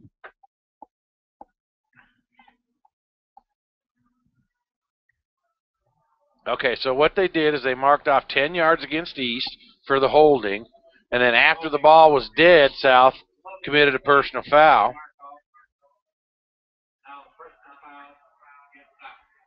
I've never So seen they marked that. 10 yards off for East, or for holding, and then 10 yards for personal foul. I've never heard of a 10-yard personal foul penalty, No. but so that's going to be the 5th penalty on South. And the thing is, for folks out there in Radio Land listening, thinking, man, sometimes South gets a bad rap. Gillette, just so you know, SCCDA update. Lady Bison fall in 4 sets to the Gillette Lady Camels in volleyball as they drop the 4th set 19-25. And now Bartlett, pitch sweep Kraft, tries the left side, cuts it up. Jake Brown stuffs him for a 2-yard gain. To finish my thought from a minute ago, these refs are all from out of town guys. These guys have no idea who South is or what they're about. So these big personal foul penalties, there's real stuff going on down there, and it's not black and white or gray area stuff. It is black and white, and that's disappointing. I mean, no one should ever have what 5 number is personal Wisdorf, fouls. by the way? 1. Benji Wisdorf. So second and about 8. Trip receivers go to the left side. I wonder if it might have been like a face mask or a late hit or now a quick pass. Quick screen. And he's what a crafty move there by Kraft. And he's going to be all the way down. It's still going all the way down to the 21-yard line. So 5, 10, 15, 24. Isaac McHenry ends up making the tackle along with Brendan Nelson. McHenry's the defensive tackle. 34 yards on the play. Wow. What a move there by Kraft. If you're watching it on the screen, you saw a nifty spin move. 109 yards passing in the game so far for the Wyoming Gatorade reigning Wyoming Gatorade Player of the Year in football. Thunderbirds quickly getting themselves right after last week's loss to Natrona. Pitch right. Cuts back up, and that's good pursuit that time for the South defense. And 58 Eagle Road going to clean it up.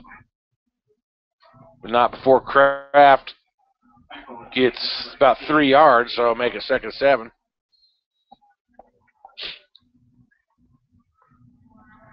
And you know, it's funny. I mean, you look at the stats on the SCCDA scoreboard. East actually only has 5 official first downs in this game. They've had a lot of short fields to work with. That's for sure, and a lot of big play, one-play touchdowns as well. So that's a deceiving stat there. They're going for the big prize here. And is that intercepted? No, he couldn't hold on to it. Brendan Nelson had it in his hands. So Pilch was the intended receiver, and boy, Nelson looked like he had a real shot at an interception there, but it'll bring up 3rd and 8 now for East. And so we just got an update from Gillette, and it's going about like this one is for the Central Indians. It's Gillette 28 and Central nothing. But I'll tell you what, I honestly think Gillette is probably the best 4A team in the state right now. Be a heck of a game between them and East. 3rd down and 8 for the T-Birds. South going to dial up a blitz. East going to throw it. Got a man caught inside the 10. Nice pass there that time. And DeBruyn and Habercorn team up on number 3. And that's Connor Redmond with the catch there all the way down to the 8-yard line.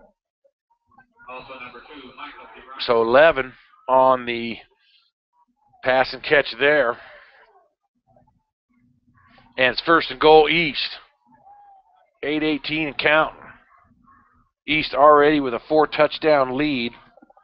Looking to add to it. But I'll tell you what, South came out in that first series of the game just with a lot of fire, and then they've had penalties after penalties after penalties, and that just kind of deflated them, Steve. So Isaac McHenry makes the tackle on Kraft there, and they'll just put him back at the 8, no gain.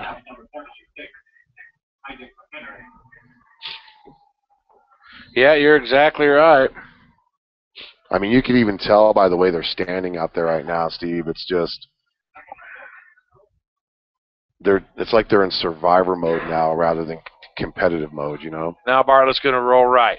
He's going to cut it, look, throw, got a man, touchdown. And that's pretty easy there to Connor Leshing. He just kind of found a zone between 3 Bison defenders, and 34-0. What was the score last year at half? 35-0? 35, yeah. And it got called because unfortunately, of fog. No lightning tonight to call the game, or fog, or whatever it was. But 8-yard touchdown pass. There's going to be a penalty on the play. Legal substitution there on East. That's only a 5-yarder. So that'll back him up 5 and give Leshing a little bit more of a workout. Still almost 8 minutes to go, first half, and East ready to go up big. They're already up big, but they're going to add one to it.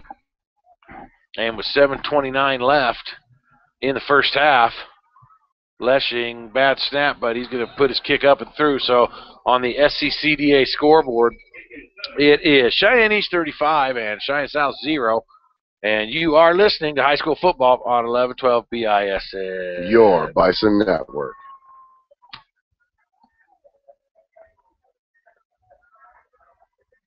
Tired of paying rent? Tired of living in a house where a landlord tells you what is or what is not allowed in the home? Then visit Misty Woods for number one properties at mistywoods.com. That's MISTIE woods.com and begin your journey to owning your own home. Search through all of the homes that Misty has listed on her website. Then schedule a meeting with Misty and let her get to work for you. Misty will help you find the home that meets your needs, and the best part is she will walk you through each and every step of your purchase and truly guide you through the entire process until you sign your name on the dotted line. Your path to owning your own home is only a click away at mistywoods.com. So back here live from T-Bird Field. Well, I tell you what, South came out like a ball of fire, got 3 straight 15-yard penalties, 2 unsportsmanlike, 1 face mask, and it's just totally taken them out of the game, Steve, and it's just gone downhill, trailing 21-0 at the end of the first quarter. Now they're down 35-0. Yeah, 3 turnovers and a myriad of penalties, 2 fumbles and an interception, and this one's going to be fielded by Jefferson at the 8. He's up to the 20 and no blocking whatsoever there. And he's going to just make it back to the 20. And number 30 on the tackle, I believe, 36.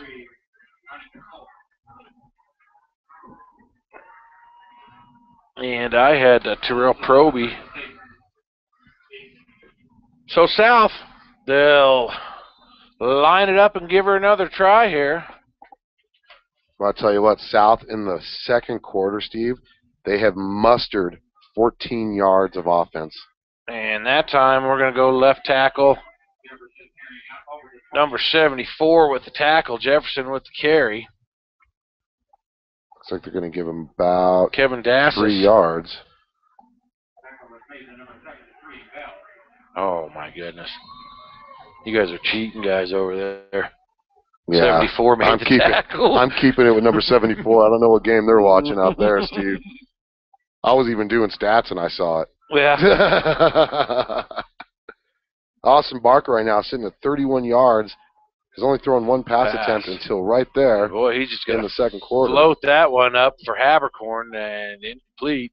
Ends up on its back after the play, but it's going to stop the clock and bring up 3rd and about 7 yards to go for the first. Well, I'll tell you what, Barker started this game off 3 out of 4, Steve. Since then, he's gone 0 out of 4 with an interception. I think that interception might have gotten into his head there a little bit because some of his passes have not even been close. He's got to get back into that take what they give you mentality on defense.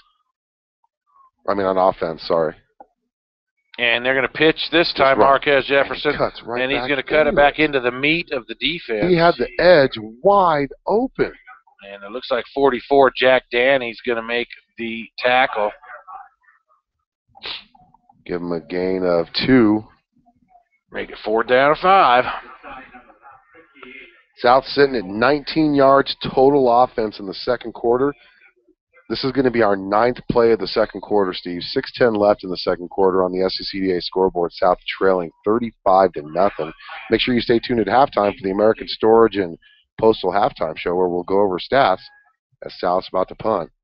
Niebuhr, and there is a flag down. I wonder if they might have got to him, and it's going to roll dead at the 41 for Central. So 10, 20, 34 yards on the punt.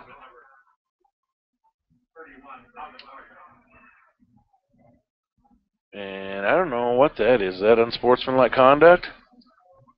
Had the arms out to the side. Looked like an unsporting foul, but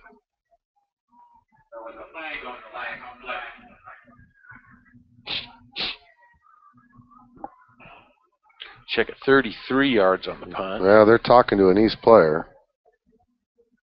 They just called an East player over there, so I'm pretty sure they'll decline it. I mean, that's pretty good field position. East looking to make a statement on this. Even YO Varsity called it. This is kind of a statement game for East to kind of remind everybody that they're still on the top of the food chain in the 4A conference. You know what? They're a defending state champion. Now, I know there are crosstown rivals, but one thing on ineligible man downfield, so that's going to be a 5-yard penalty, and they're going to make him punt it again, actually.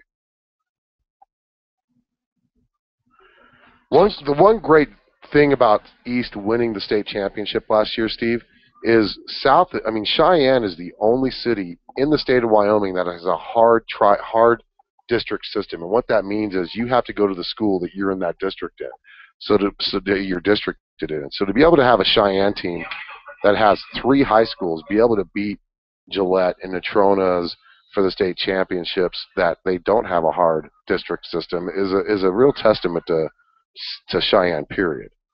So that one's blocked, and they scramble after it. I think South might have fallen on it, but it doesn't matter. Caleb Price falls on the blocked punt, and South will have it. East will have it 1st and goal from the South 9-yard line. So they punted it from the 11. Caleb's going to get his. They punted it from the 15. From the 15, and they got it at the 9. So minus 6 yards there. Caleb gets his first official carry for minus 6 yards, even though it was a fumble recovery. Got to give credit to number 73 for punching through there and getting his hand in for the block. Once again, East is going to be working with the short field as they got 1st and goal to go from the 9 already, Steve. About to put their foot firmly into the throw to the Bison. They're going to throw for it. And Bartlett throws, and that's super duper easy. Number 88. 15 Habercorn was on the catch, and it's number 99, Pilch. Oh, 99? Looks like an 8. With the catch, and 41-0. Now, what's the Mercy rule, 45 in the second half? I think it is. That's his second touchdown catch of the game, Steve. Oh, yeah, everybody's had a little fun for East. They've really spread it around. And these are the hard ones to hang with us, folks. We know, but hang around. 137 yards for Tevis Bartlett in the first half. 4 touchdown throws. He's only thrown. Unbelievable. He is 8 out of 10, Steve, for 137 yards. So South comes rushing through and just absolutely knocks East kicker on his can. So unsportsmanlike personal foul again. Would you call that a frustration foul? I'm going to call that a frustration foul, as South is quickly losing composure of themselves. And I'm calling it a frustration foul because I'm pretty dang frustrated by it. Yeah. It's one of those games where you can say, wow, you know what? This is not the same team that showed up last week and beat Central. Hey, real quick, if you have a South High Bison football player that's out on the field that's going to get a high school letter after the season, make sure you call a Stitch in Life at 426-5009 so they can sew that high school letter onto the letterman's jacket for you. Stitch in Life, located at 1024 East Pershing Boulevard. Want to give a quick shout out to some sponsors: S&J Signs, Capital Communications Incorporated, and Tri-State Veterinary Clinic. What do you do if you have a student that isn't going to sniff the field, Alan? Even in times of wreckage and despair. Well, if they get a high school letter, you know what? Take it to a Stitch in Life and have them put it on your letterman's jacket. Want to thank all the viewers who are in here. Our viewers have been going up and down. I know this is probably not the type of game you were expecting to see. South trailing 42-0.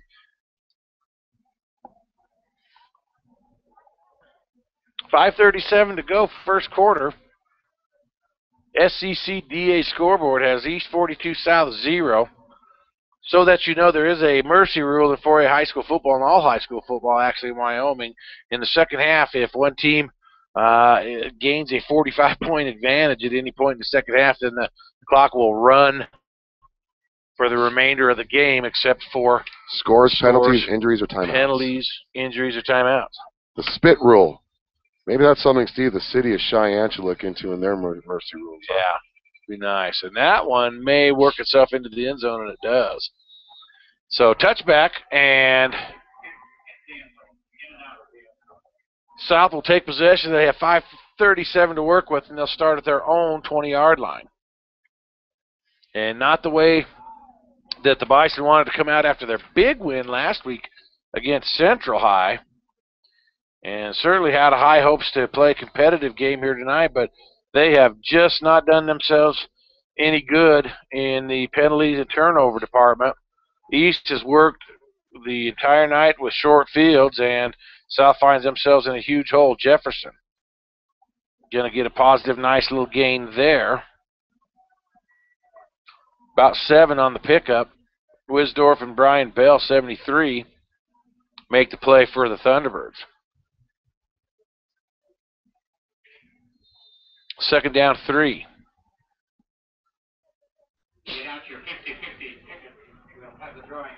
I'm just shell-shocked right now. I mean, East had a lot of emotion riding in this game, losing to Toronto last week, being homecoming, being their first game at this new stadium. And I'll tell you what, if you just run the ball, I know you viewers at home, it's really hard for you to see the cutbacks that are happening. The holes are there, but we're cutting into the defenders, and we're losing tackle. We're losing yardage. So no gain there, 3rd and 3. Boy, as a football coach, you've got to pull your running backs aside and say, just run straight. No more cuts. Your cuts are actually losing you yards because you've had holes and you cut into defenders.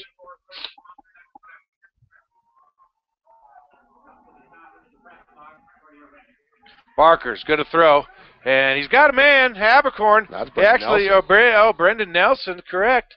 He actually underthrew him by a good bit, but 23 and 4 is 27 yards on the reception.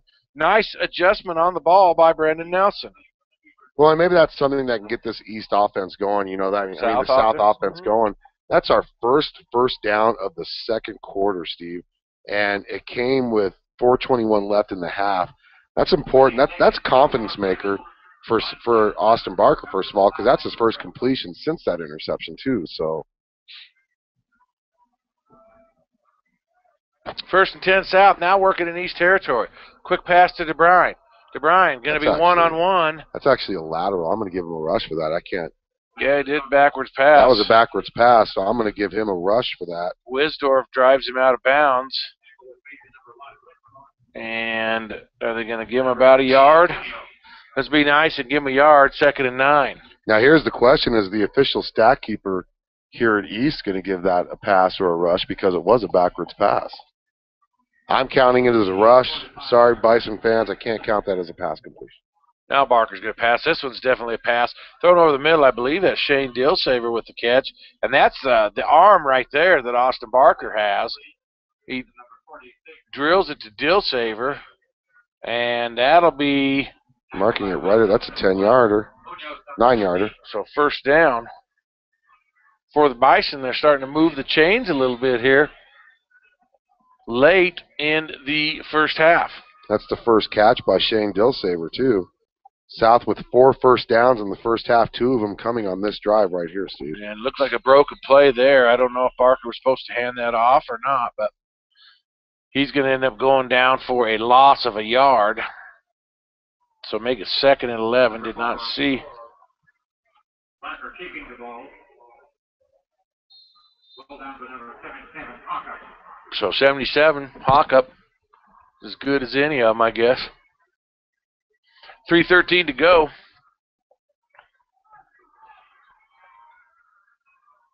And the Bison break the huddle. I formation, Niebuhr the up back. Give, Jefferson. He got a nice spin move there, and Wisdorf's going to rip him down, but he's going to fall across the 30 to the 29 for about 6, 7 actually give him to the 29. Number 5, Gracia. And that'll bring up 3rd and about 4 yards to go for the Bison. 2:38 and counting. Nice little drive here by South. See if they can put some points on the board. Ball is at the 29-yard line. Here before the half. Barker to pass. Ooh, that one's tipped. They better fall on it. Actually, it was tipped, so. Pass was hit. Goes incomplete.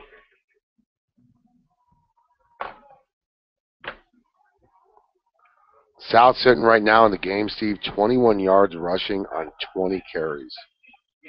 Wow. Barker was 68 yards passing. But you know what? We're we've got good field position. It's 4th and 4, 4th and 5, well, 4th and 3. So I went through everything there. Barker, 4th and 4 is what I'm going to call it. He's going to throw, and whoa, did that one just slip out of his hands? I think it slipped out of his blocked? I think it slipped out of his hand, Steve, the way it kind of came out. So, turnover on downs there, and Cheyenne East will come back on to take possession.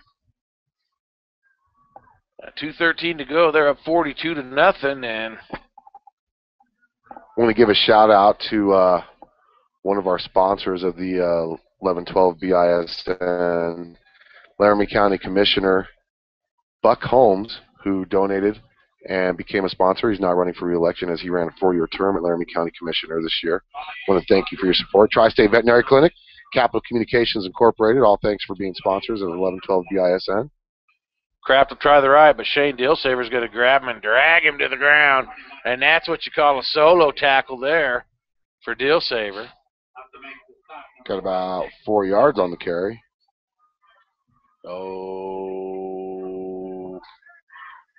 Long 3, short 4? Yeah, that's close enough for government work. You want to know the thing here? That was only the 4th carry of the second quarter for Kraft. He's got 9 yards in the second quarter after getting 59 yards in the first. But they haven't had to run much because they've been passing the ball left and right. So they've aired it out here in the second quarter. Now they'll probably run a little more. Jet sweep. Wisdorf cuts it up inside. Number 17 makes a tackle. Caleb Price is 31s. I'm going to have to give 17 to one on that. He was being blocked, and he got blocked into him. I'll give Caleb the assist, though. Who's number 17? Chris Smith. Sorry, guys. Just trying to keep the stats. I didn't even realize he was in until he made that tackle. Tevis, Kraft, right side, hole. He just hit that fast. 76, McHenry. And that's going to be a first down. And, excuse me. Remember, we'll have a 20-minute halftime, so we're going to take an extended break of about 8 to 10 minutes to start the halftime. Then we'll be back with the American Storage and Postal halftime show. Alan will recap stats from the first half, and we'll look ahead to second half action. 1st and 10 East now at their own 42. Again, they'll just give it up the middle. Boy, the gaping hole. They're just simply giving it right up the middle to Kraft, and he's gaining 15 yards a pop. Boy, Caleb Price and Shane Dillsaver. And I commented on how small he is, but how, you're 5'7", 160, and you carry South's 4 or 5 of their big defenders for 15 yards, actually, on the play. Also number 31, well, I tell you what, that right there is your offensive line just blowing up the defensive line of the South High Bison on that run up the middle. Now Kraft used some shifty moves and getting to the outside, cutting it back, trying to stay in bounds. Riley Habercorn going to get him out of bounds there. Pulled down there by number 15, Habercorn. Well, not for another big gainer there. 12 yards. All right. That's correct. 25 seconds to go, and East has quickly moved. Looked like they were content just to run it up the middle and run the clock out. Well, I'll tell you what, his last 3 carries, 10 yards, 15 yards, 12 yards, all first downs, all double digits. And all straight up the gut when East was just trying to run the first half out. So that says something. I don't know if the defense is tired or just disappointed, but now there's Cole. And he's going to, boy, Isaac McHenry's getting his name in there a bunch now, but he's going to gain about 10 yards. That's his 7th tackle overall in the first half. 5 of them unassisted tackles, Steve. So he's been working. Make sure you stay tuned, once again, like Steve said, for the American Storage and Postal halftime show after the extended timeout due to homecoming festivities here at Cheyenne East. But I'll tell you what, before this drive, the East Thunderbirds only had 4 carries in the whole second quarter, 4 rushing carries. They've had 4 straight now. How many yards did he get on that one? Looks like he got 9 yards. So East calls a timeout with 3 seconds to go, and they'll have a chance for one more play from about the 17-yard line. Looking to see if we have any score updates from across the state of Wyoming in the 4A conference.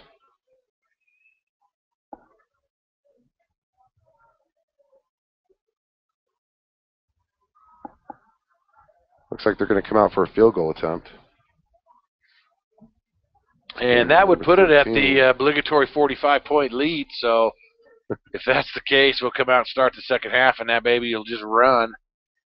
Even if South does get it within that 45, it'll just run. Do not have any other updates for the 4A scores yet. So 34-yard attempt, I believe it's Leshing. Ball is down, kick is up, plenty of leg on it, and it is no good wide left. So they tried it, and that'll take us to the half. How long of a field goal is that? 34. And at the half, it is Cheyenne East 42, Cheyenne South 0 on the SECDA scoreboard. Stick around, get yourself a fresh drink and a refill on your sandwich, and come back for the American Storage and Postal Halftime Show. Again, at the half, 42-0 T-Birds. And we'll be back with second half action on 11-12 BISN. Your Bison Network.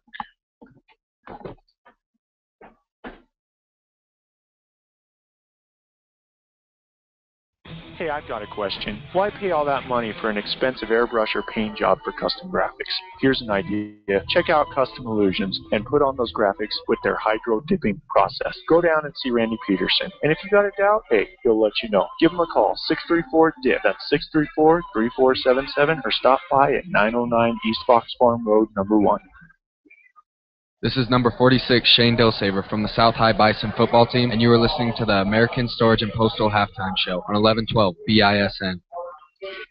This is number 55, Nick Sawi from the South High Bison football team, and you are listening to the American Storage and Postal Halftime Show on 1112 BISN.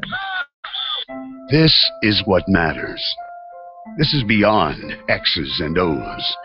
This is the difference mutual respect makes. This is what character looks like. This is what defines us in Wyoming. This is sportsmanship. School sports. It's not the outcome that matters most, but the way the games are played.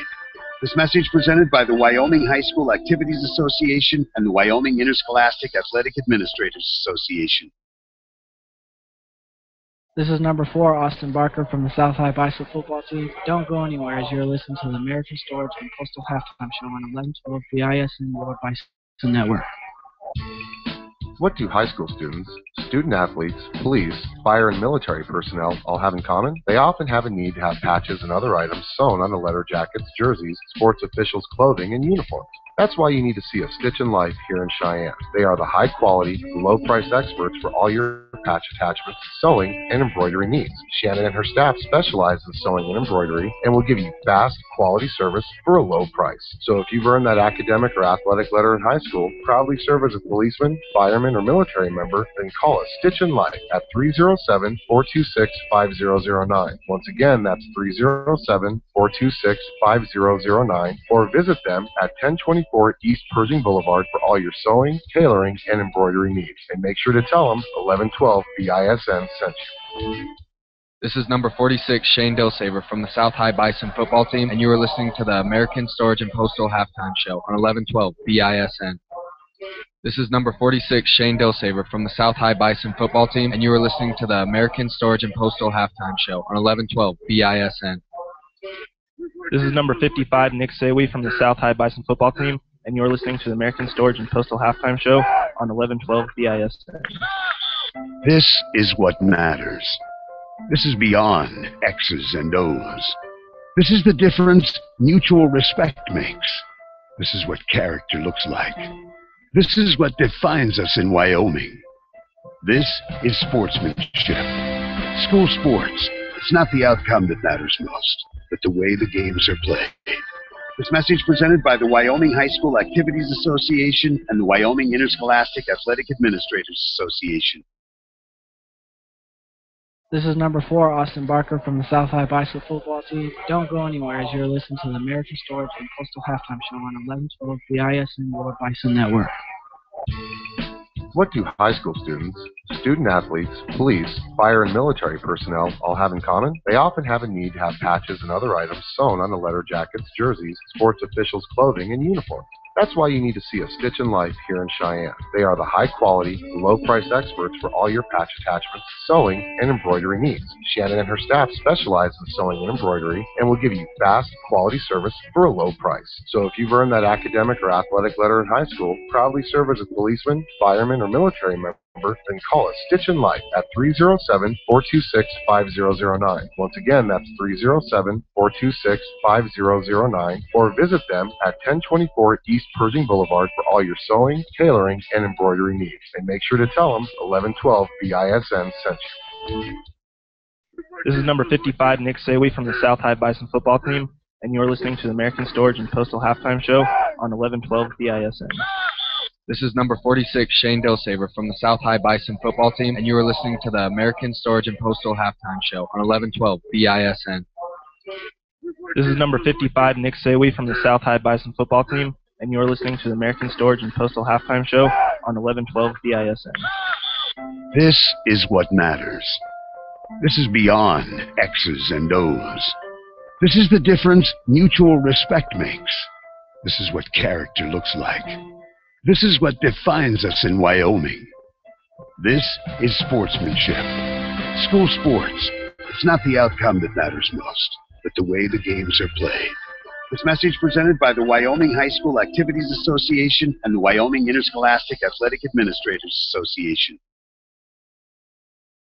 This is number 4, Austin Barker from the South Bison football team. Don't go anywhere as you're listening to the American Storage and Postal Halftime Show on 1112 BISN World Bison Network.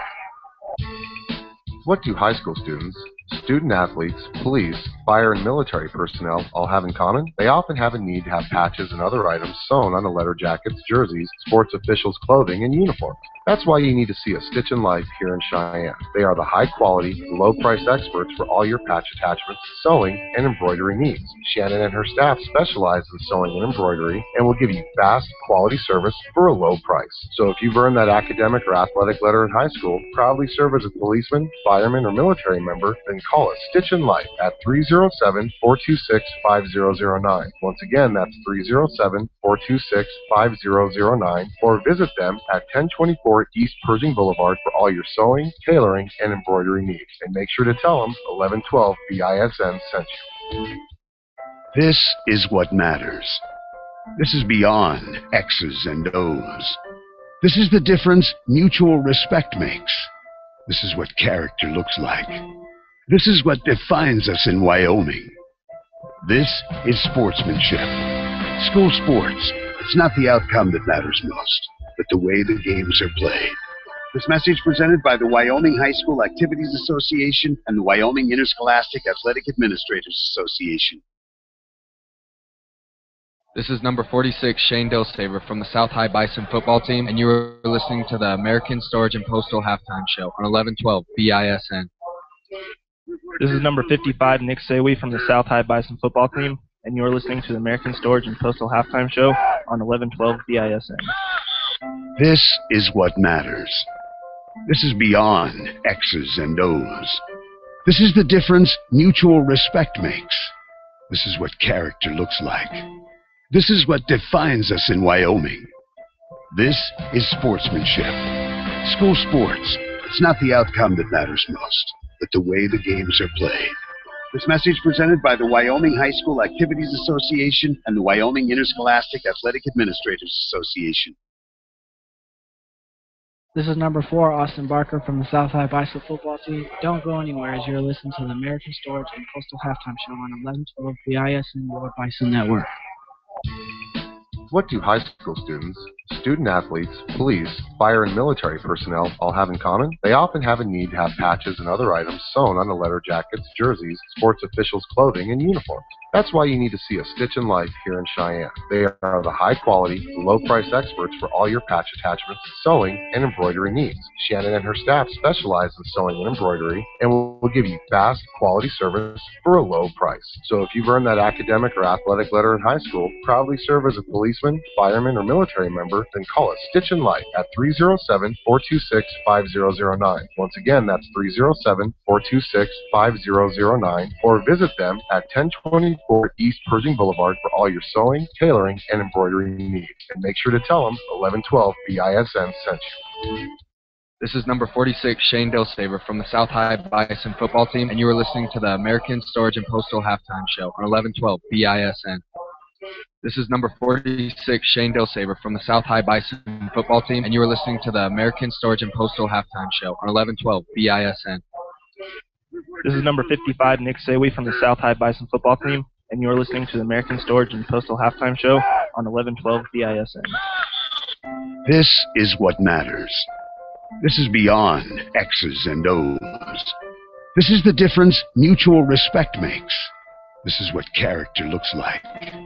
This is what defines us in Wyoming. This is sportsmanship.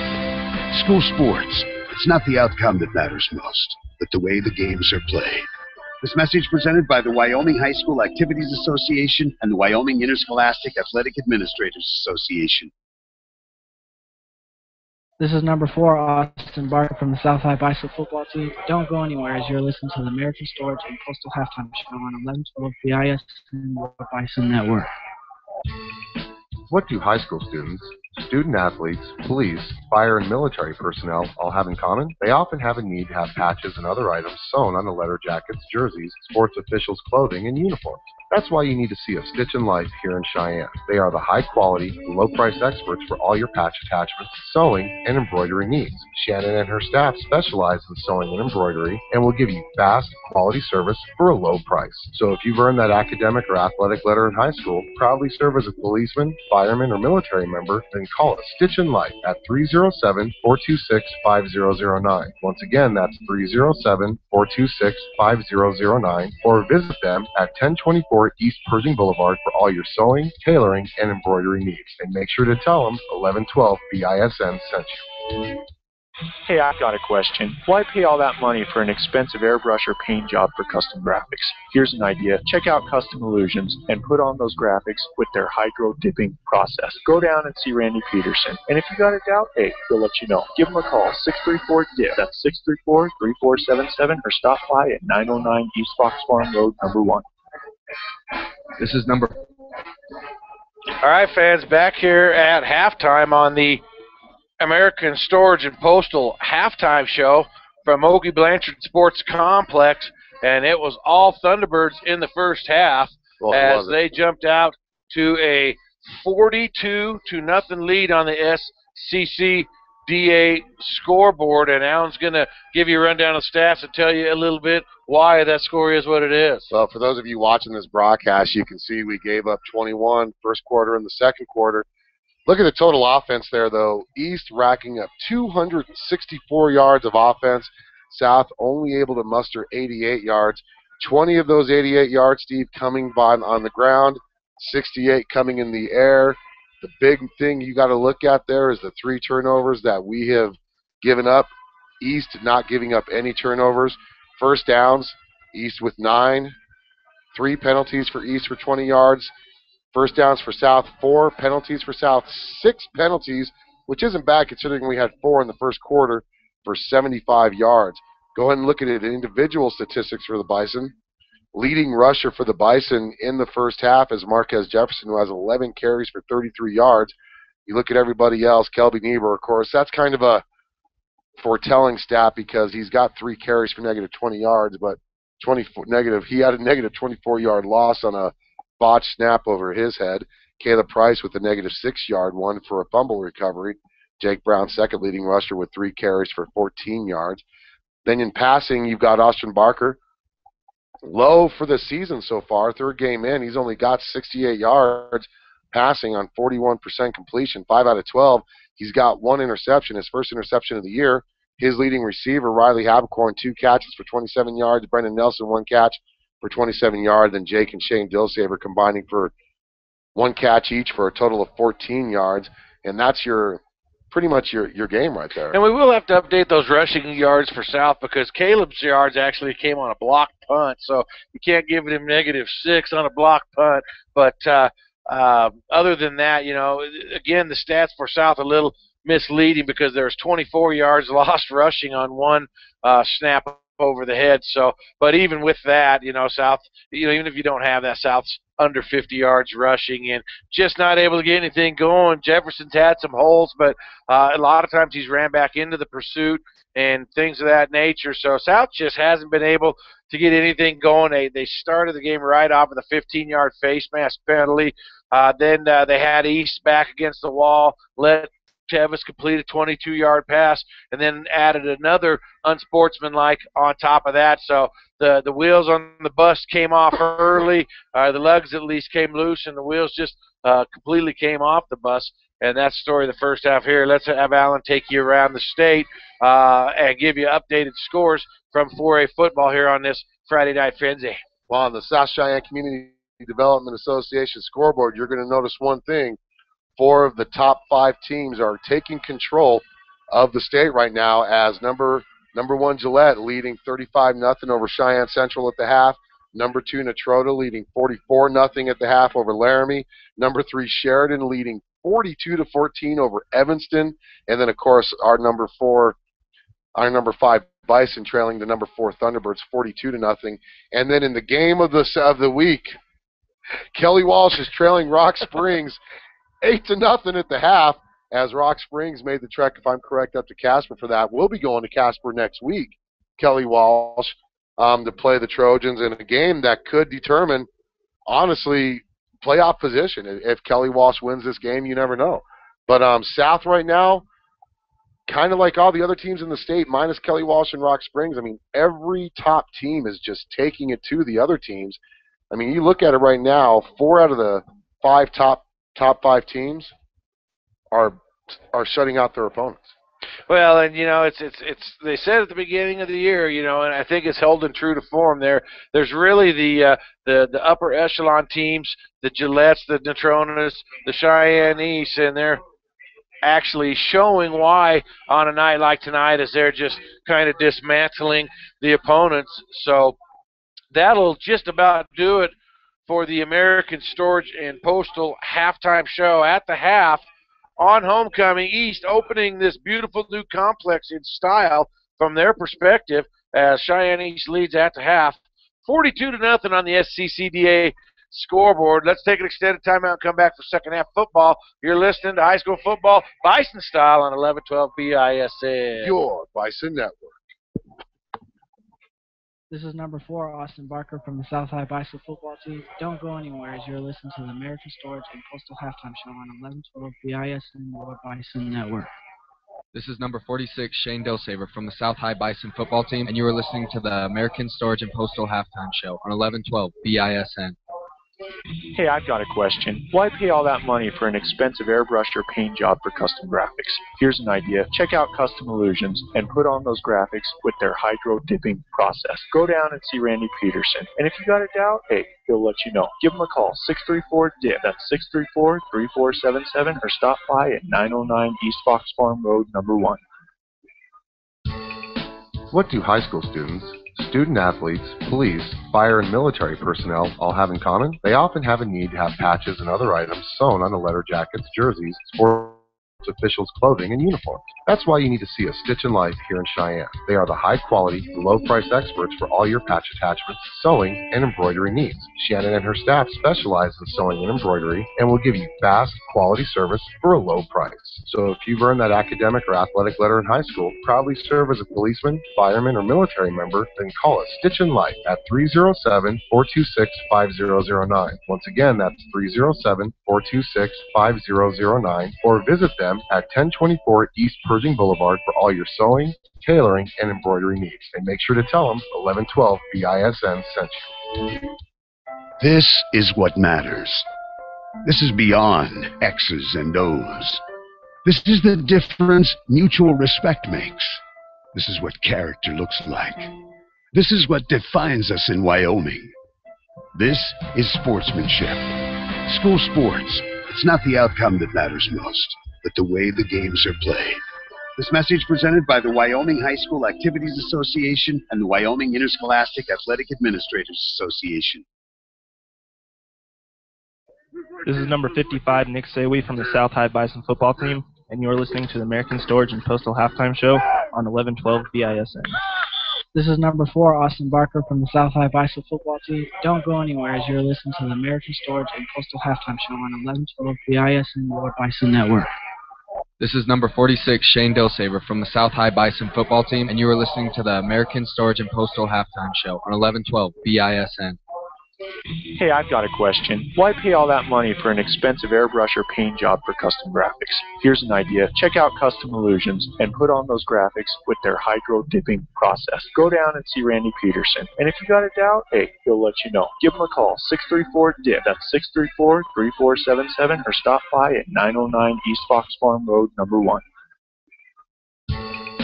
What do high school students, student athletes, police, fire, and military personnel all have in common? They often have a need to have patches and other items sewn on the letter jackets, jerseys, sports officials' clothing, and uniforms.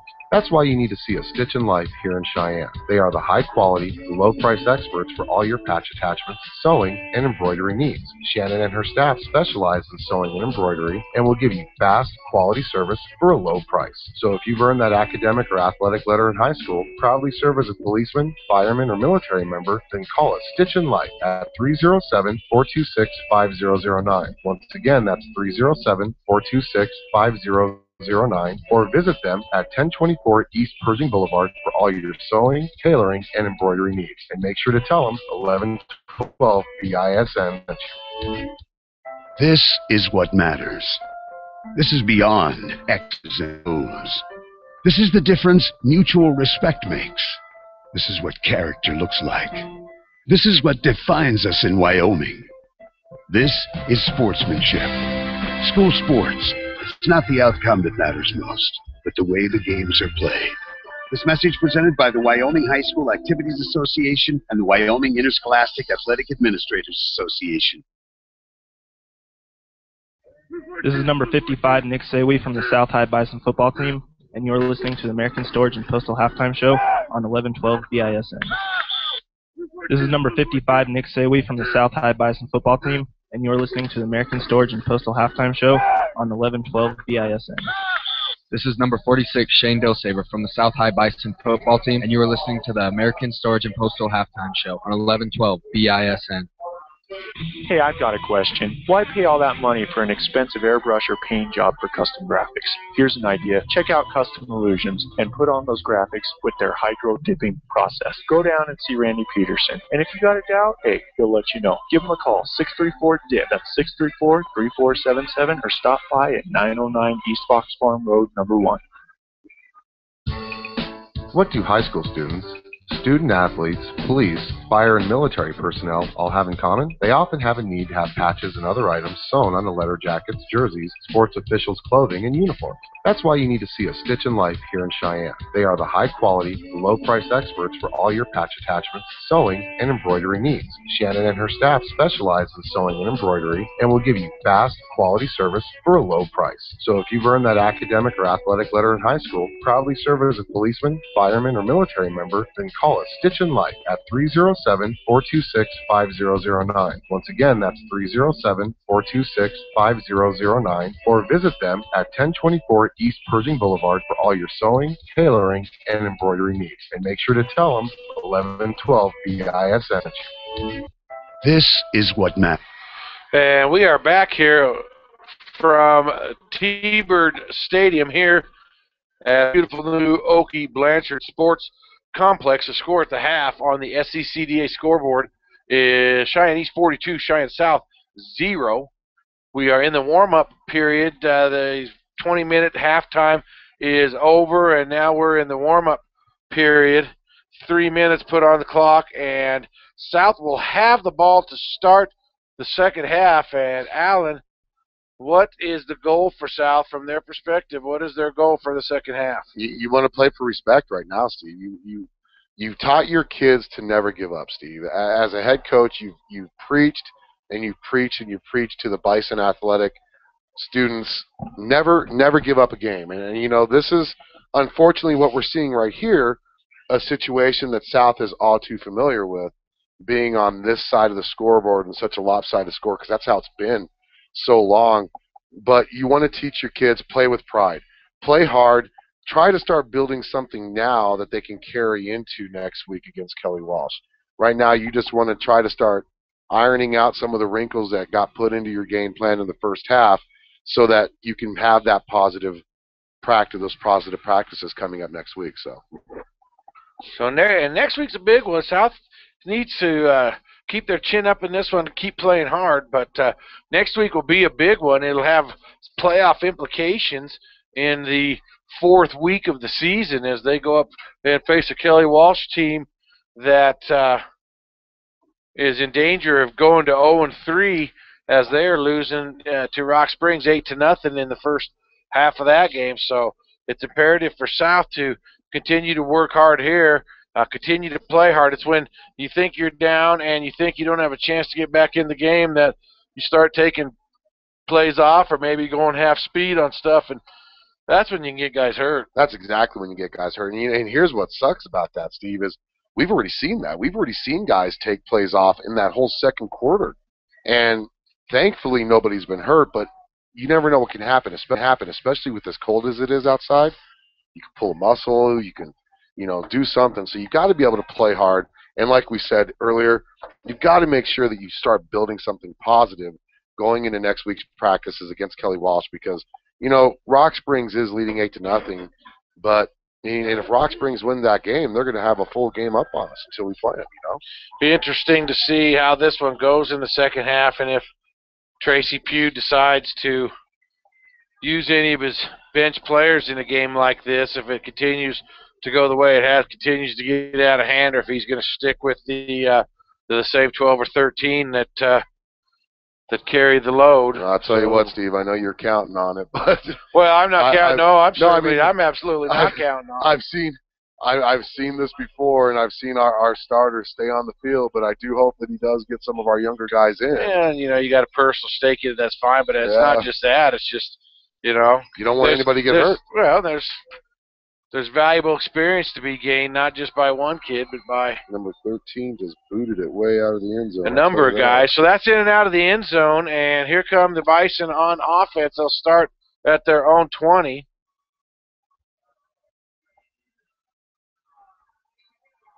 And Micah Berkey's going to run with the first unit offense here, I believe, in the place of Aaron Smith. So let's see what South can dial up here, see if they can extend the ball game. They're in danger going down another score, and the clock will run for the rest of the half. So let's see what happens. Hey, make sure you stay tuned to the Mile High Lawn and Tree Care postgame show as we go over stats of this game and talk about next week's matchup against the Kelly Walsh Trojans. Jefferson up the middle for no gain. Danny, 44 on the tackle. Every time you say his name, you said it 3 times now, Stephen. Every time you say his name, I hear Danny. Yeah. And I expect to hear like another name. Yeah. I know. Jack Danny is the fella's name. They'll take DeBruyn to the right, Habercorn left, I formation. Big Jake. This time again, Jefferson. He's going to try to get the outside. He's going to lose a bunch there. And just threw to the ground by Brian Bell, who is having a monster game. And they're going to throw Jefferson for a 2-yard loss, make it 3rd 12. But Bell just really. Did they say number 56? Are you serious? What number is Bell? And he threw his 73. 56 threw his hands up in the air like, what you talking about, Willis? Wow. So 3rd and 12. And their spotters might need to get new binoculars because Owen Barker threw it right into between the numbers of number 15 for East, but he couldn't hold it. He put it too far out in front of Habercorn, and they're going to have to punt the Bison. Well, they got that one right, Steve. Yeah. They've been doing pretty good. They've actually bailed me out a few times because I haven't been able to identify who made plays. And they've actually got a true spotter. They're like the only press box I've seen in Wyoming that's actually got a true spotter that does nothing but spot. Well, that's going to be about that's not a very good kick. It's going to go out to 40. Holy cow, that's awful. Well, now he's coming back. 44. That's going to be a from the 18. Yarder. Yep. So, and let's see what East does here.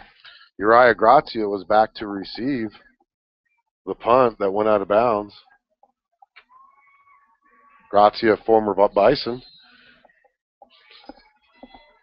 And 1st and 10, East from the 44. And Tevis will bring them out. Ooh, they're going to run trips near side. Trips near side for the Thunderbirds. So let's see if they want to get the clock rolling right away or not. There's a new quarterback. It's not Tevis. It's number 17. And a new running back is Grazia. So they're going to let him get his money's worth. Kenneth Price, Shane Dillsaver on the tackle. That's Baylor Hayes is the quarterback, former Yellow Jacket. One of our favorite guys. His coach Scott Hayes is on the coaching staff down there. But how about a Baylor Hayes sighting? That actually is really, really cool. See some of our former football players that we've coached on the field there. You know, you got Isaac McHenry. And he's going to throw a tip. Oh, and he just almost intercepted. He got smoked by Marquez. Habercorn. No, I mean, it was Jefferson who smoked Baylor Hayes. Yeah, but Habercorn almost had the interception on the tipped ball. So 3rd down and 9. That's why we got 2 sets of eyes. What number is Hayes, by the way? He's 17. 17. So 3rd and 9 now. East giving some other kids a shot here. Their receivers are all second-team guys. And Hayes gives to Uriah, and he's stopped by Caleb Price. There's a super sophomore. He's going to be good for a couple years. Caleb Price, he's another former Yellow Jacket. Are you kidding me? Are you kidding me? Who did they say? There you go. They gave it, okay. Well, they said Saywe first, and then they changed the price. Regardless, 2-yard loss. I believe it was Grazia that carried the ball again. It was. 4th and 12, and looks like they're going to punt. That's the 3rd carry of the game for Grazia. He's got 15 yards. Different punter, 27's punting it. And, boy, that's a nice punt there. Nice Fielded punt. at the 10 by DeBruyn. He's going to try to get to the outside, and he's going to reverse field, and now he's got some room. One guy to beat. There's a block in the back. I don't know if they picked it up. Yep, but they did. Yep, that's going to be on old Chris. So, a bunch of mess going on there. So how far was that punt? Well, he punted it from the 46 to the 10, so 36 on the punt. And got 25 on the return. 25 on the return, yeah. But it's going back for a block in the back. And South will start in the hole again. Boy, I tell you what. Boy, I tell you what, Bison fans. Our Bison are not looking very disciplined out there. Now, on the plus side of this, just so you guys know, that was only our 7th penalty. That's not bad considering we had 4 in the first quarter. But they've just come at untimely points of the game now, as you just negated a 25-yard return from Mike DeBruyn. Started all the way back at all the 10. way back at Problem is, with those 7 penalties, 5 of them are personal fouls. Yes, they were. Which are stupid penalties. Yes, they are. Which there's no excuse for. Marquez, again, carrying the loaf of bread away from his body. Almost got ripped away, but he's going to gain about 5 on the play. And he strong arms the ball back into his body.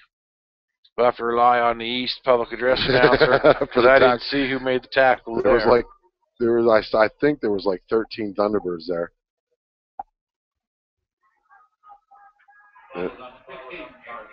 So 2nd and 5.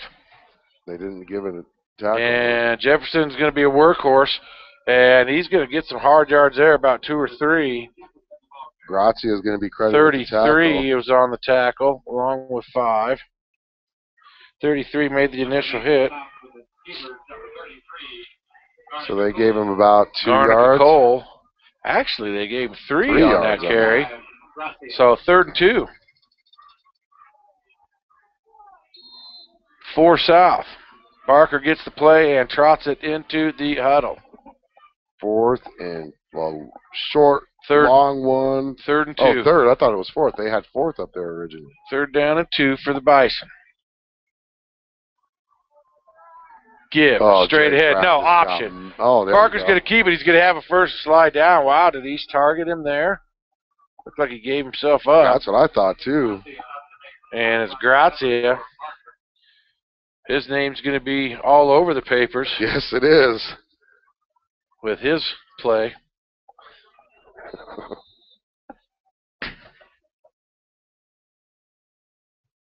First down South.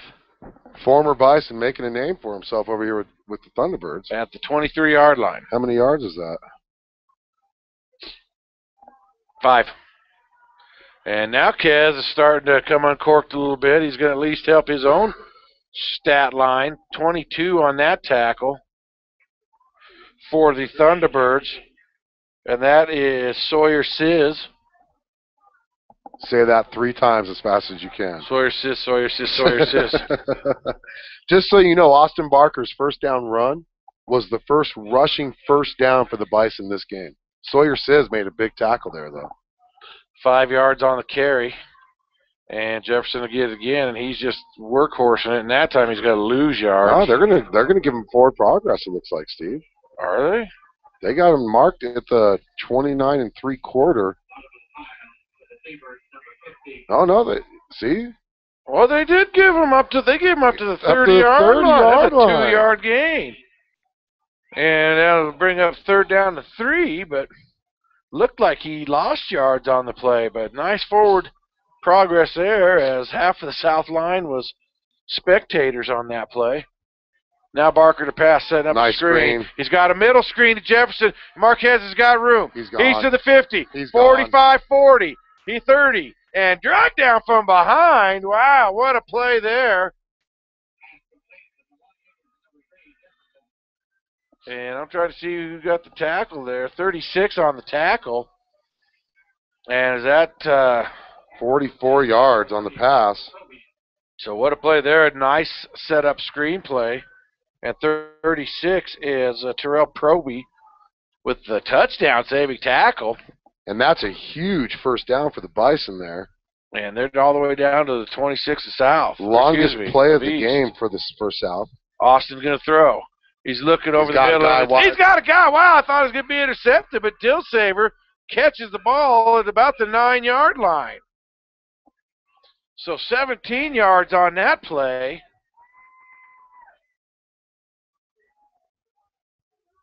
Back-to-back first down passes. And South has first and goal here. So something cooking for the Bison here. Let's see if they can punch it in and get the can I tell you something? Off the board. They had Michael DeBruyn on single coverage over the top, and he was in the end zone wide open. Jefferson picking his way, and he'll dance into the end zone. 9-yard touchdown run. And they're not signaling it, but he's laying in the end zone.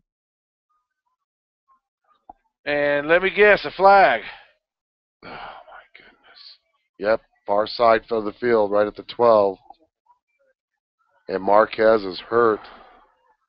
I thought he was signaling face mask. They are talking to the South captains here, it looks like, so that might be a face mask on East. Marquez Jefferson's lane just got up in the... But if it's a face mask, why didn't they signal touchdown?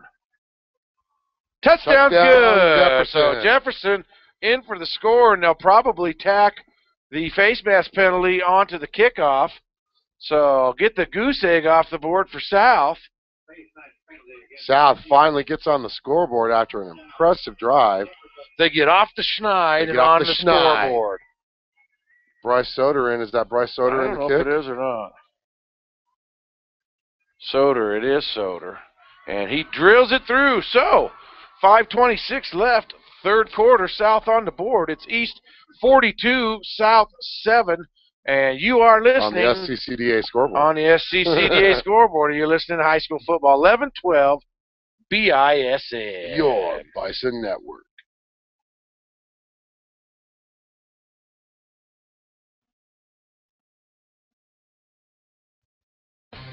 This is number 6, Shane Dosaver from the South High Bison football team, and you are listening to the game on 11-12 BISN, your Bison Network. Hello, Bison fans. This is Steve McDonald, voice of the South High Bison. Do you need a full-service real estate expert? Then visit Misty Woods from Number One Properties.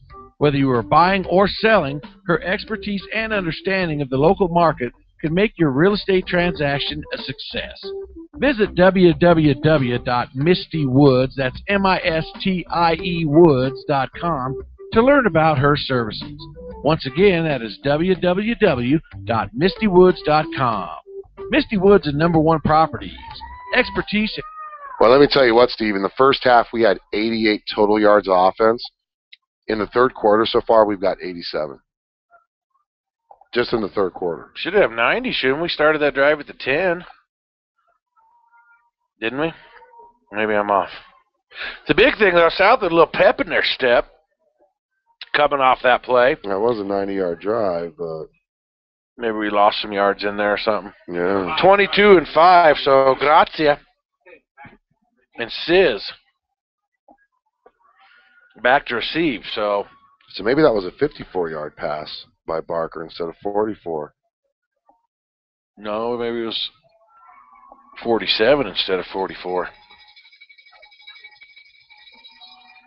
Sorry, Bison fans. Creative stat keeping by 11-12 BISN. And Soder's going to punch it through. Now, why didn't they do that last week? It makes you wonder. Against Central, when they had Tate and Montgomery back there. There's not going to be any return there. 99, Dale Pilch will just grab it and fall on it. And let's see if they choose to send Baylor Hayes back out. Nope, we're going to re-kick it or something. I don't know. Another penalty. But they mark it at the 45. I wonder if that's because of the face mask penalty. I'm confused here or there. I don't think there was a flag on that play, but maybe they forgot to set it. I don't know. Should be a 15-yard penalty on that face mask. They should be kicking from East 45. Oh, wow! That was kind of silly. Kicked it right to an up man, number 44, Jack Danny. Just kicked it right to him. I think he was trying to do an onside, or not an onside. I think what he was trying to do was squib it down through to one of the upbacks, but he kicked it right at Danny, and now he's going to start out at their own 46, and they will stick with Baylor Hayes. Good for Baylor. Like to see him. And he fumbles the snap, and he's going to go down and tackled hard. I think Smith on the tackle, number 60, Aaron Smith, and 2-yard, 3-yard loss there for Baylor Hayes. And he's had a couple problems handling the football. That's the first one he actually put on the ground, but he fumbled a couple on the last drive as well. Now South, pressure, Grazia, up the middle. And he just runs right past the blitz. You know, South loading up to send everybody on the blitz, and he just ran right by him. So 17-19 on the carry. Niebuhr give credit for taking him out of bounds. So do you think it helps a player where he kind of knows how the defense is? Because he started this year at the Bison camp. He was in fall camp with the Bison this year. You think his knowledge of the South defense is kind of helping break some of those yards, or Steve? Are you talking about Grazia? Yeah. I mean, he was on their initial roster before the black and gold scrimmage and all that, so. Boy, South just loading up, bringing the house every time, and their guys are just running right behind the backs. You know, they're blitzing 5 guys standing up, yeah. And they're just running right by the guy with the ball. I thought it was it 20? I'm not sure who had the ball. Chris Smith, 17 with the tackle. 28 is a Devon Padillo. Second down. Hayes in the shotgun.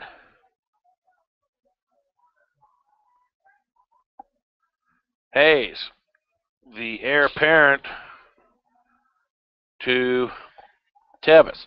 He's going to give to 28 again. And number 2, Mike DeBruyn, on a corner blitz, is going to drop 28 for a 4, 5, 6, 7-yard loss there by number 28. Great blitz by DeBruyn to get back there. Devin Pandulo, 5'5", 120 pounds.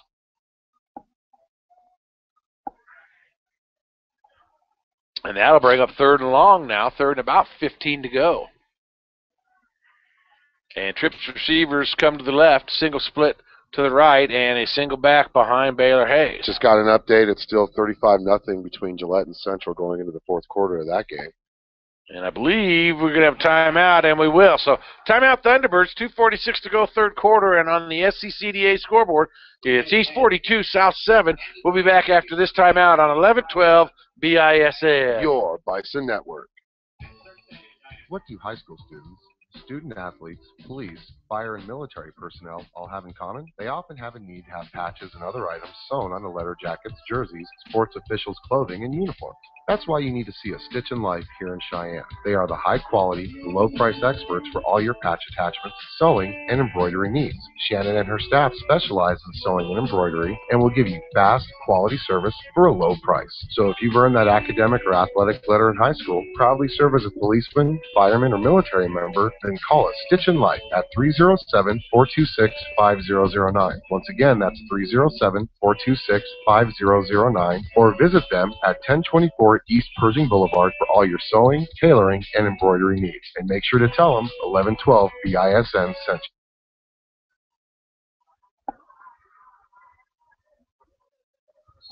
you. As we get back here ready, 3rd and long. And Hayes is going to go for it all, and he's going to overthrow his intended receiver, so that'll bring up 4th down now. And looks like East will send the punt team out.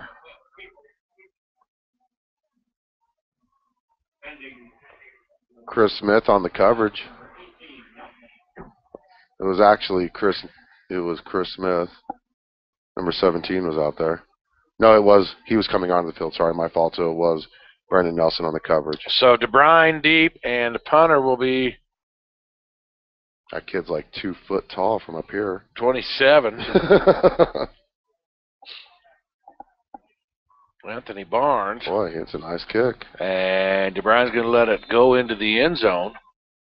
So 43 on the punt, a net of 23 as South will take it at their 20-yard line.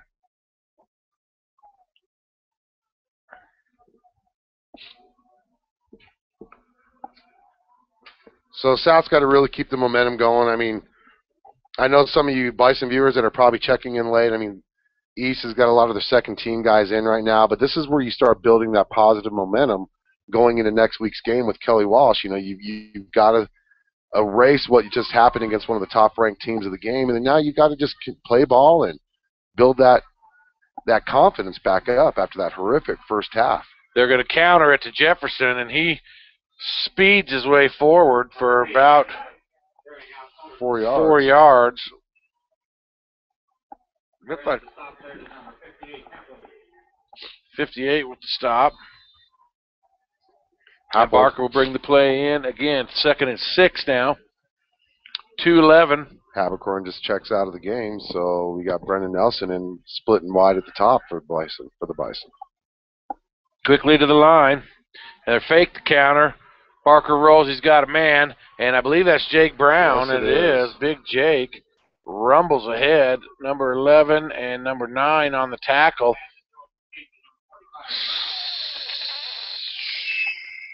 16 yards for Jake Brown on the completion from Austin Barker. And the clock will roll, minute 54 and counting. Well, his last 3 passes have been for first downs, and they've been long passes, so they got to keep that momentum going, build his confidence back up after throwing that first interception. Now, he's hit got you go. wide open. And DeBruyn's got it at 40, 30, 20. I don't think they're going to catch him. No, And they're not. touchdown for Cheyenne South, 60 yards on the completion. And DeBruyn did a nice hook and go, just a quick hit step. Barker gave it a little pump fake and then went long, and that's a well-designed play.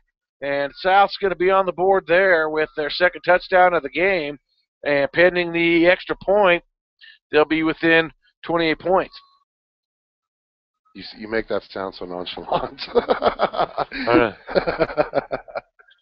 Great read by Austin Barker as Michael DeBruyn just blew by his defender. High snap, but there is a whistle. And let's see what this is. Well, I thought it looked like they were kind of going for 2. False start on South. Somebody moves, so they'll back them up 5 and make it a 25-yarder instead of a 20-yarder for the extra point. Barker has 218 yards passing now. Wow. Came into the third quarter with 68 yards. He has thrown for 150 yards this quarter, Steve. 68 of that just on that one play. So Soder will reset it. And he will barely boot it through. Wow, it hung up in the air for a long time, but it is good nonetheless. And with a minute 35 to go, third quarter, and the SCCDA scoreboard has Cheyenne East 42 and Cheyenne South 14. Let's take a timeout. We'll be back with more football on 1112 BISN. Your Bison Network. Have a package that you need shipped somewhere? Then visit American Storage and Postal. Not only will they custom pack your shipment, but they will also ship the package for you using UPS, FedEx, and USPS. But their service doesn't stop there. At American Storage and Postal, you can also rent mailboxes for personal or business use. They also offer other services such as fax, copying, and notary. Give American Storage and Postal a call at 307-635-9335. That's 307-635-9335. Or visit them at 1903 South Greeley Highway and tell them that 1112 BISN sent you. Tired of paying rent? Tired of living in a house where a landlord tells you what is or what is not allowed in the home? Then visit Misty Woods from Number One Properties at mistywoods.com. That's MISTIE Woods.com and begin your journey to owning your own home. Search through all of the homes that Misty has listed on her website. Then schedule a meeting with Misty and let her get to work for you. Misty will help you find the home that meets your needs. And Misty does have a bunch of homes on that website, so check her out, MISTIE Woods.com. So you do, or it looks like they're going to try another onside kick here, huh? Or they're going to. Well, East is expecting an onsider, but that time they're going to boot it away, and it's going to be fielded at the 20. And looking to get outside, and there's a nice hit there. And we fall to the ground out of bounds. Looks like Keyshawn Farmer with the hit. I think 13 was the one who returned it. Hang on.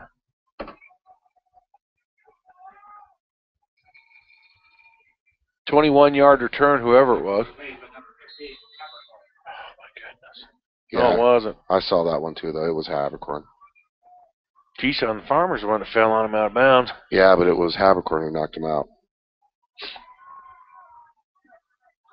We'll agree to disagree on that one. And East will come to the line. Who ran that back? I thought it was 13. So Baylor Hayes is going to lead the East attack here from their 41. Pitch, right side. And there, ooh, wow. Looked like he had some running room, but Jake Brown just stuffed him. And it's Kraft again. And actually, that's Shane Dillsaver. Or was it Brown? Those two are hard to tell apart. Give it to Brown. But, man, he closed quickly. Looked like Kraft had a hole and was going to get up in there. And then all of a sudden, bam! Well, that's the first carry for Kraft the second half, Steve. I mean, he has 68 yards on the game. Make that 69 with that 1-yard carry, but maybe they brought him in to try to get the offensive flowing again, you know.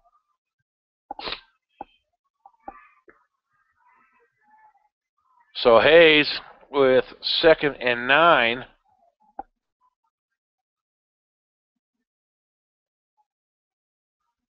And taking a while to snap, and now they're going to pitch Kraft left side. Being chased by Mike DeBruyn, cuts right behind him, and that's going to be Shane Dilsaver for sure on that one, but not before Kraft gets 4 yards. So third actually got out to the 47. But I'll tell you what, Michael DeBruyn had an angle on him, and unfortunately it was the wrong angle. He was playing an outside-in angle. Made him cut back, though. And he cut back, but he cut back, and there was nobody there. If he's playing that inside-out angle, using the sideline as a second defender on that cutback, he's there for you. You know what I mean? And a fairly quick-moving third quarter comes to a close with the score on the SCCDA scoreboard. Cheyenne East 42, Cheyenne South 14. Come back for fourth quarter action here on 11-12 BISN. Your Bison Network.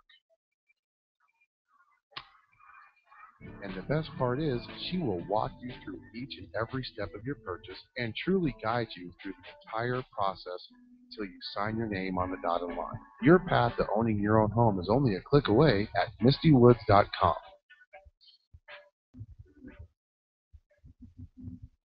When you sell your home, there's a lot to worry about.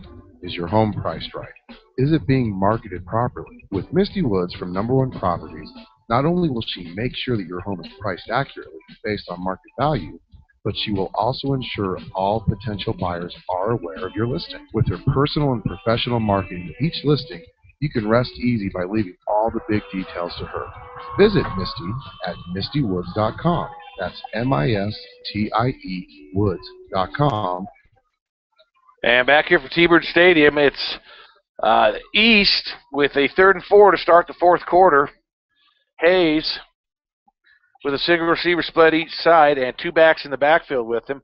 He'll take it in the pistol/shotgun and give it first man through. Big hole there, and Kraft is drugged down, but not before he gets a big first down.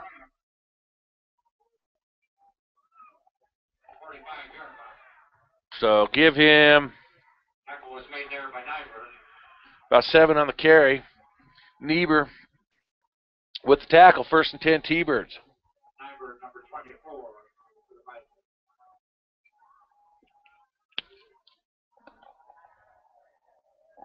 Steve chewing some spearmint gum over there. Just smacking it away.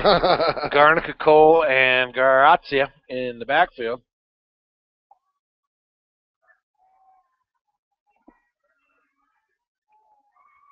$35 yards on 3 carries for number 21 when he came back in the game. He's been a workhorse, and Sawy's going to get the tackle and drag him down. They're going to give him good forward progress for about 4 yards. Actually, about, let's see where they mark it. Right at the 41. Give him 4 yards. 2nd down, 6. 11 minutes to go in the ballgame. 42-14.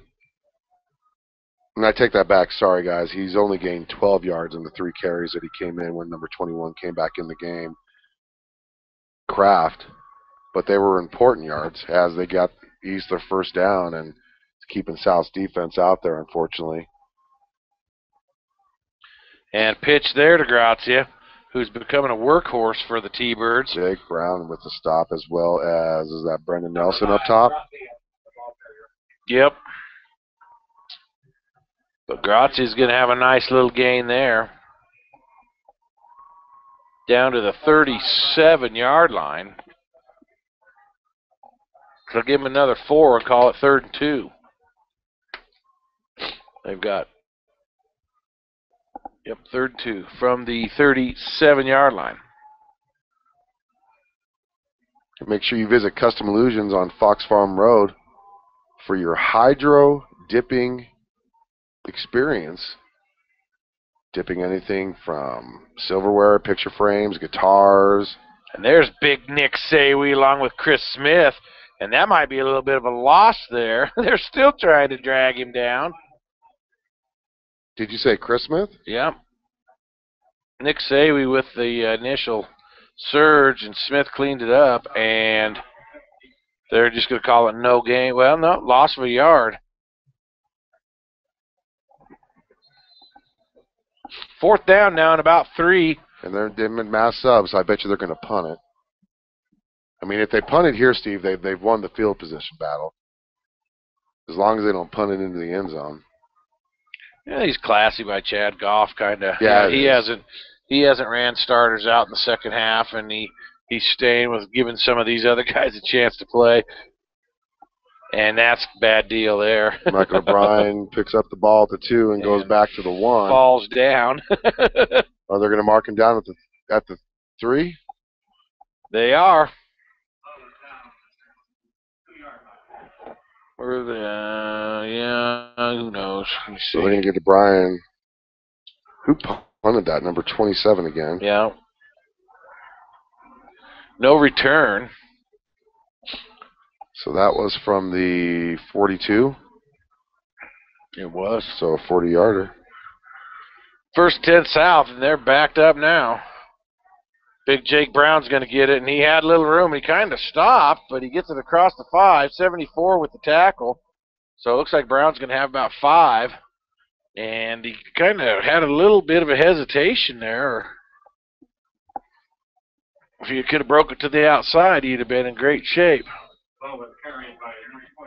So it looks like they started at 3, and now that's at the 6, so 3 yards on the carry. South trailing 42-14 on the SCCDA scoreboard. Ooh, that could have been a false start on us. And Jefferson looking for a hole, and he's wrapped up. Wisdorf closes the hole in a hurry. There's a flag on the play. And it looks like they might give him about 2 yards, but illegal procedure. South might have jumped early. I didn't see it. I had the glasses on him and didn't see it.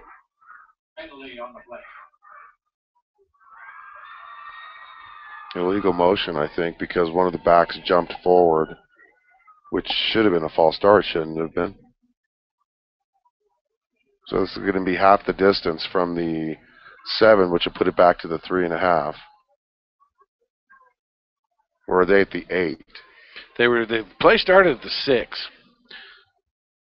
So if it's half the distance there, they'll move it back to the 3 and basically call it 2nd and 10. That was the original starting point. Boy, it's taking these refs a long time to figure stuff out tonight. So that's a 3-yard penalty on the Bison. Now the good news, it's only our 9th penalty of the game. So for those of you who joined in, the South Bison trailing 42-14 on the SCCDA scoreboard. South's second touchdown came on a 60-yard strike from Austin Barker to Michael DeBruyn. He's going to need something here, 2nd and 10. Oh, and Jefferson hit, and he's hit about the 1-yard line, and he's going to lose yardage. And wow. Well, who hit him? That was. I thought 73. They said it was Jake Brown. And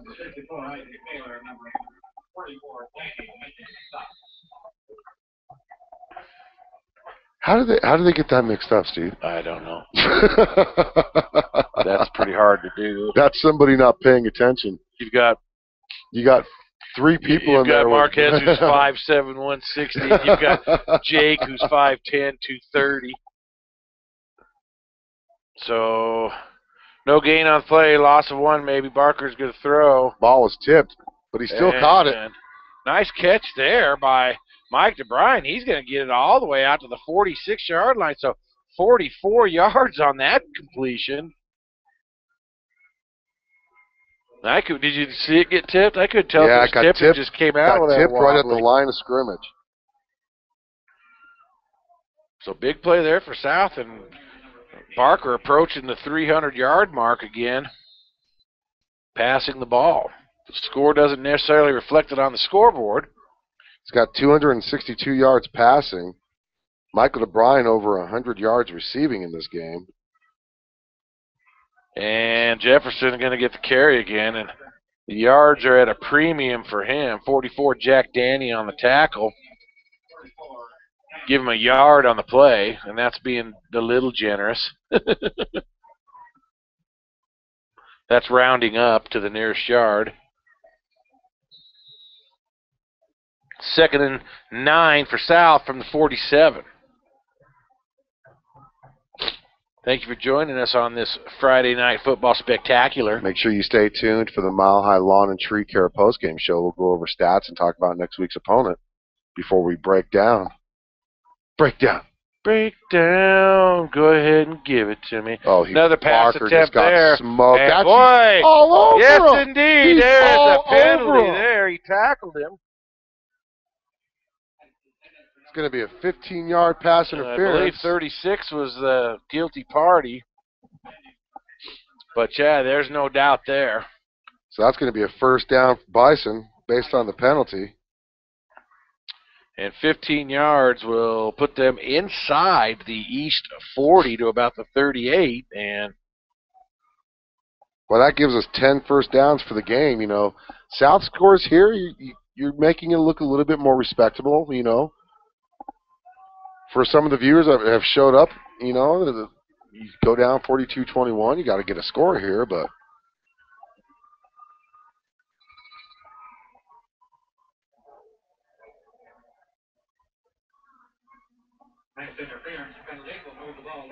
so it is all the way down to 38, and South in a little bit of business again. Graham Hunter just sent us a message. Graham Hunter, if you're watching, South Lady Bison Volleyball lost in 4 sets to the Lady Camels up from Gillette, so that was a great play fake by Barker. Barker rolls, sets, throws, and almost intercepted there. And Wisdorf had it in his hands. He's frustrated with himself, but well, I'll tell you Barker what, out through his coverage there, out through his receiver out there. through his receiver, but even if he did throw it to his receiver, he was covered. He was pinched in, I guess you could say. You had a guy underneath, and you had a guy playing over coverage, and Wisdorf, boy, that would have had to have been the perfect throw just to get it to him, Steve. That was kind of a risky throw. I would have looked at a second read maybe, but definitely he had the time. Showing off the strength of that left arm by yes, hurling it 45 in the air without a problem. And there's a flag on the play. Whistles all over. Probably false start, I would imagine. What's the over-under that it's going to be on the Bison? Odds are 2-1. And it is. 5-yard. And again, they call it offsides, which means lined up in not the neutral necessarily zone. moving, but just getting lined up in the neutral zone. Sometimes that'll happen. 2nd and 15 now. When you sprint up to the line, sometimes, you know, if you're not just perfect with where you line up. And the throwback pass there, wow, well read by the Thunderbirds. And give credit where credit is due. Boy, they're not going to give him forward progress. I think number 56. They're not going to give him forward progress? Are you kidding me? Jeremiah Tate, 6'1" senior, and that's going to back it up about 6 yards. Who caught that? Jake Brown. No. Shane Dilsaver? Yeah, Dilsaver. So, 3rd and about 22. Ball at the 50. So Barker now sitting at 256 yards for the game. Certain passing down, and he sends some pressure. Barker rolls, throws, got some man, but almost intercepted there by number 15, Robert Munoz. So 4th down, and see what South does here. 6:01 to go in the game, 42-14. I'd go for it. Well, you don't have a whole lot to lose, really. You know, I would. And an eligible guy downfield, I believe.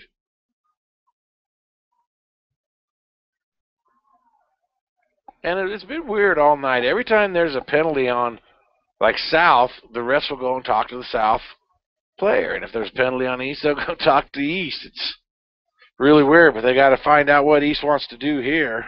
It's going to be declined, and that'll bring up 4th down, and we'll see if South decides to, looks like they're sending on the punting unit.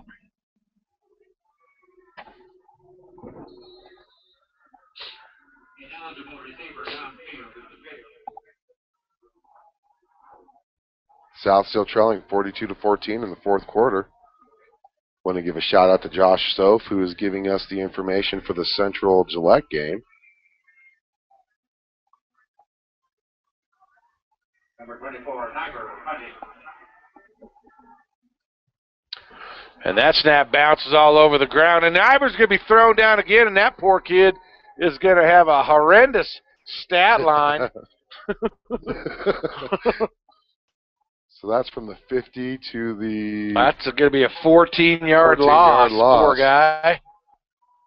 He's going to have negative 40 yards rushing. Number 54 is going to be credited with the tackle for the loss.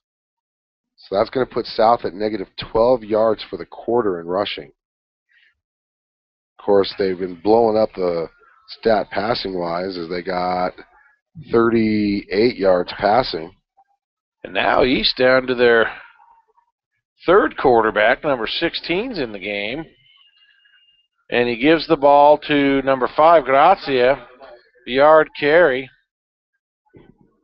East only has 15 yards rushing this quarter, 0 yards passing. So Caleb Dooley in now quarterback in East. A lot of kids in black and blue uniforms getting to play football tonight.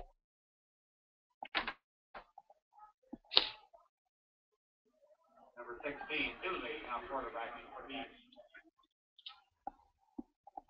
So East getting a lot of kids in the game. Caleb Price, I think, just caused the fumble. Let's see if he recovered it, too. Caleb Price stripped the ball, and he recovers it. So Caleb Price going to be credited with the tackle for the loss. And did he recover his own forced fumble? I'm going to give him the fumble recovery. They're saying number 15. 16, Springer.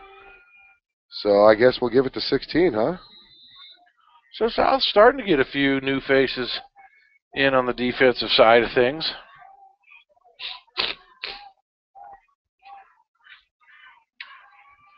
And Jefferson going to get the carry and run into a host of defenders. Grazia on the tackle, 4-yard gain.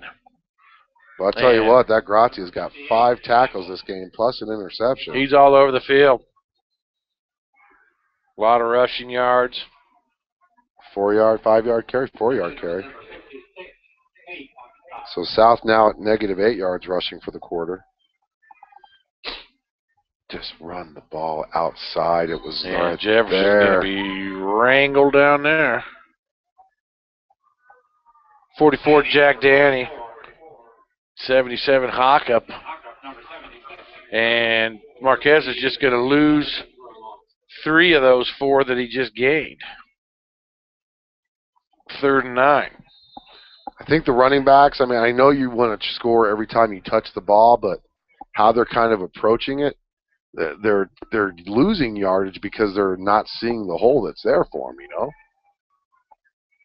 Barker to pass. Rolls to his right. Throws. He's got a man deep downfield. Shane Dillsaver, and he may be able to take it to the house. Cuts it back at the 5.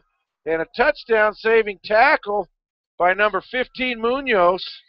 41 down to the 4-yard line, Steve. So that's 9 and 46 is 55 on that pass play. And that will put Barker over 300 yards on the night. 307 yards passing for Barker. And 1st and goal Bison, so they get a chance to inch a little closer here. I thought that was going to the hizzy. The hizzy. Good play by Shano there, and you kind of wonder why East is so... I want to give a shout-out to Custom Illusions, located on Fox Farm Road. There's a face mask. Big face mask, and I do not see a flag. I don't think he got called, but I thought Barker's he got a face mask. going to lose a yard. East does not seem overly concerned. They've got some of their starters in, but mostly reserves. And wonder if they have a feeling that they've done enough here so far. Barker, give straight ahead. Brown. Fumbles the ball. Oh, and I thought he was across the goal line. Nope, he got hit and he turned backwards and fumbled the ball. I think South recovered it, though. South recovered it. So give Jake Brown, wow, he's tired. Give him down to the 1. Give him 4 yards. 3rd and goal. And the fans starting to file out of this one.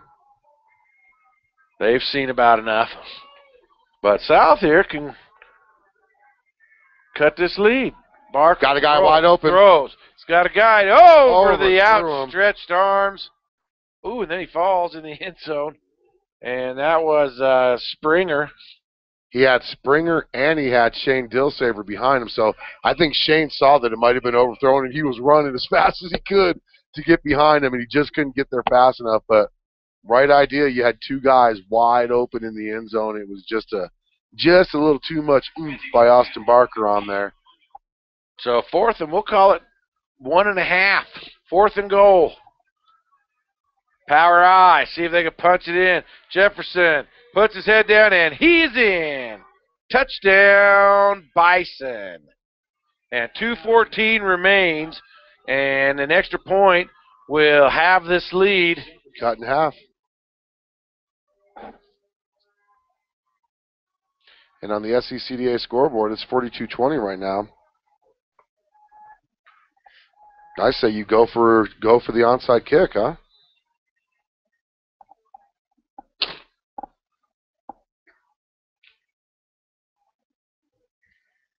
South's making the score look a lot more respectable. They're around 42-0 at half, and they've cut it down to 42-21. They've scored 21 straight points on the SCCDA scoreboard.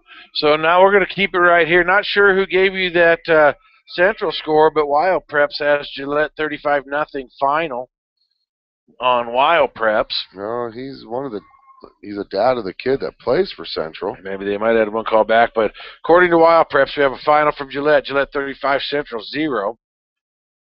Up at Laramie, number 2 ranked Natrona 54, Laramie 3. Yeah, they said Brock Henderson to Hayden Humphrey touchdown 35-7 final score. So I think Wild Preps got the wrong information on that one. I mean, Okay, Sheridan and Kelly Walsh is a final. Storms back to crush Rock Springs 29-8 in the Battle of the Bulge. So Kelly Walsh gets their first win of the season. It'll be 1-2 Kelly Walsh, 1-2 South next Friday night right here live on 1112 BISN from Casper, Wyoming. The flagship. The blowtorch. Hey, real quick, Josh, you're welcome, buddy. Thank you for keeping us updated on that score. Can you verify that for us, even though we believe you? Wild Preps has a 35-0 Gillette over Central. And South will kick off. Central really doesn't have anybody deep. Now they're East, yeah. 23. And they're going to boot it. And it's going to go. Touchback.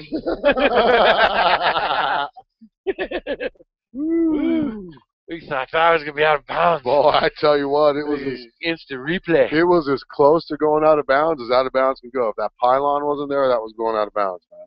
So East will take it from the 20. 2:14 to go. And while they're coming out, I want to give a shout out to all of our sponsors. If you're watching the video feed, all the sponsors are listed up there. LCCC, Benchmark Engineering, Tri-State Veterinary Clinic, Capital Communications, S&J Signs, Mile High Lawn and Street Care, American Postal, Buck Homes, Dairy Queen, Misty Woods, SCCDA, Wyoming.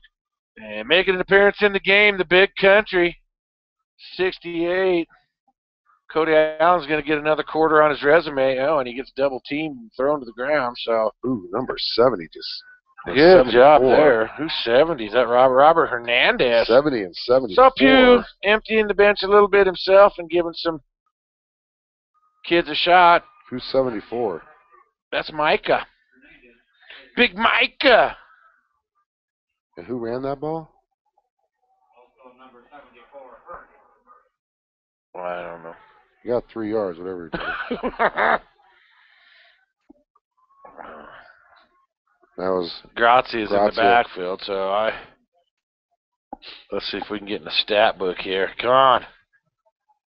I want to see Caleb Price just blow somebody up. I've got a rooting interest going on here.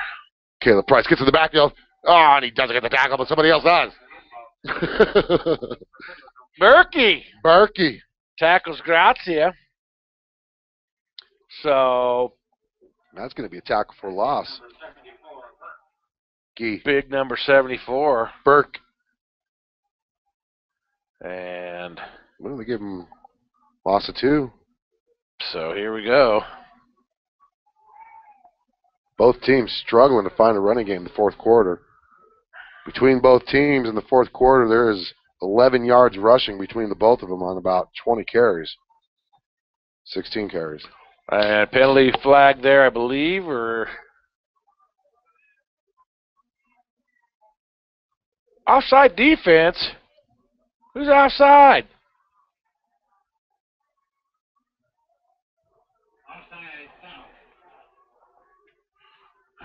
That's our 11th penalty this game. I don't know who'd been offside.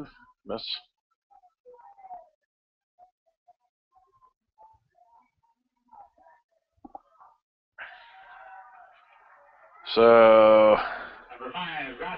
Grazia, tackled by 4-yard carry. Keyshawn Farmer, 5-on-5 violence. And I don't know if East needs to even run another play. Let's hope they do. 29 seconds. Need to get in the stat book there for old number 68. Freaking Homer. So this will be the last play of the game. And very sportsmanlike contest here on the side of the Thunderbirds. They're going to run another play. And now, look at him just prowling the line. Prowling. There he goes. Oh, he got blocked right before. Nice pickup by the fullback, or he would have had him. But let's see, Dooley on the keeper, and that'll do it. 16. Give him about 5 on that last play. And so the final score here. And East christens their brand new lovely field and beautiful sports complex on homecoming. 42-21 Thunderbirds. We're going to take a timeout. We come back. Mile High Lawn and Tree Care post-game show. First one ever. Let's wrap this sucker up, talk a little stats, and look forward to next week on the Mile High Tree and Lawn post-game show. If you're listening to high school football on 1112 BISN. Your Bison Network. Learn more about what. This is what matters. This is beyond X's and O's. This is the difference mutual respect makes. This is what character looks like. This is what defines us in Wyoming. This is sportsmanship. School sports. It's not the outcome that matters most, but the way the games are played. This message presented by the Wyoming High School Activities Association and the Wyoming Interscholastic Athletic Administrators Association. Hey, I've got a question. Why pay all that money for an expensive airbrush or paint job for custom graphics? Here's an idea. Check out Custom Illusions and put on those graphics with their hydro dipping process. Go down and see Randy Peterson. And if you got a doubt, hey, he'll let you know. Give him a call, 634-DIP. That's 634-3477, or stop by at 909 East Fox Farm Road, number 1. Let's talk about the X's and O's of family entertainment. Every parent in Wyoming knows the importance of being able to draw up an activity that'll get you out of the house for a couple of hours. But it needs to be affordable. It needs to be family-friendly. Above all, it needs to be fun. Now, let's talk about high school sports. Bang for your buck, school sports provide the perfect game plan for your family. You'll enjoy all of the drama and excitement competitive sports offer. You'll be supporting the future leaders of our community in a meaningful way. Best of all, you can take the entire family without breaking the bank. Heck, you won't even dent it. Now, enough chalk talk. Let's get out there and see what's playing at the high school in your community. School sports. Good for our kids, good for our community. This message presented by the Wyoming High School Activities Association and the Wyoming Interscholastic Athletic Administrators Association. Is your home beginning to look like an episode of Hoarders on the A&E network? Then head over to American Storage and Postal. With 555 storage units ranging from 5x10 to 12x42, they'll have the right size unit that fits your needs. American Storage also has warehouse units with heat, phone, and power. No need to worry about the security of your belongings because American Storage is equipped with 24-hour video surveillance, and a computer-controlled entry system to ensure the safety and security of you and your property. So before the clutter pushes you out of your house, call American Storage at 307-635-9335.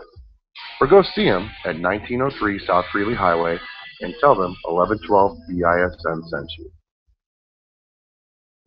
Are you a high school student that has received an academic, athletic, music, or any other type of high school letter? If you are, then bring your letter and your letterman's jacket to A Stitch in Life, located at 1024 East Pershing Boulevard, and have them sew that patch on your letterman's jacket for you. Specializing in sewing, tailoring, and embroidery, A Stitch in Life will bring your letterman's jacket to life. Give A Stitch in Life a call at 307-426-5009 or visit them at 1024 East Pershing Boulevard and let them know 1112 BISN sent you.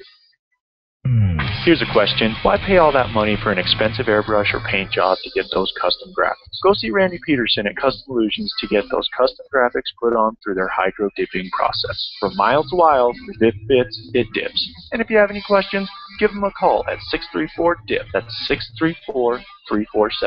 Or stop in at 909 East Fox Farm Road, number 1. Custom Illusions, your hydro dipping and automotive specialist. Hey, I've got a question. Why pay all that money for an expensive airbrush or paint job for custom graphics? Here's an idea. Check out Custom Illusions and you tell us, Shay Rooney, Custom Illusions. Custom Illusions, Shay Rooney. Make sure you visit them. And welcome to the Mile High Lawn and Tree Care post-game show as we're going to go over some stats here. Your South High Bison down 42-0 in the first half. Ended up coming back, scoring 21 unanswered points, Steve, to end up dropping to the number 4 East Thunderbirds 42-21. Looking at the final comparison of yards, South actually outgained East as they finished with 358 yards of total offense to 305 from East. Austin Barker finishing with 307 passing yards. The Bison only rushing for 51 yards. They did have 3 turnovers this game. On the other side of things, East finished with 305 total yards, 137 of that passing, 168 of that rushing, and no turnovers. I guess the tall tale of the game is the 11 penalties, Steve. We had 11 first downs, 11 penalties, but those 11 penalties racked up to be 108 yards, to where East only had 5 penalties for 5 yards, Steve. Well, 50 yards. Take your hats off to the East administration, Jerry Schlabs, for putting on a heck of a show here tonight from this new field and this beautiful new complex, Oakey Blanchard. Hats off to Chad Goff for a classy show in the second half. You know, they come out and got a lot of kids some playing time. They could have kept their starters in. It could have kept the pedal to the metal, but they chose to get some other kids playing time. And South didn't give up. You know, there was still some pep in their step toward the end of the game, and I think they'll have some confidence, even though they were playing against maybe some second guys there in the second half. They came out and they played well. They continued to build on what they did last week. The first half was a house of horrors, if you will, but the second half for the Bison, they were able to keep their heads up, keep some pep in their step, make some positive things happen. So let's take a look forward to next week as South is on the road to play a 1-2 Kelly Walsh team, and a team that got off the schneid tonight with a win over Rock Springs. What do you expect next week up in Casper? You know, I expect a very good game, honestly. I mean, Kelly Walsh, they really didn't know who they were. I mean, they were still slowly working in Marcus Nolan back into the receiver position. He missed a lot of camp because he didn't think he was going to play, if you remember correctly. But that shows a lot of character. They were down 8-0 at half to a good Rock Springs team that was the number one ranked rushing team in the state, Steve.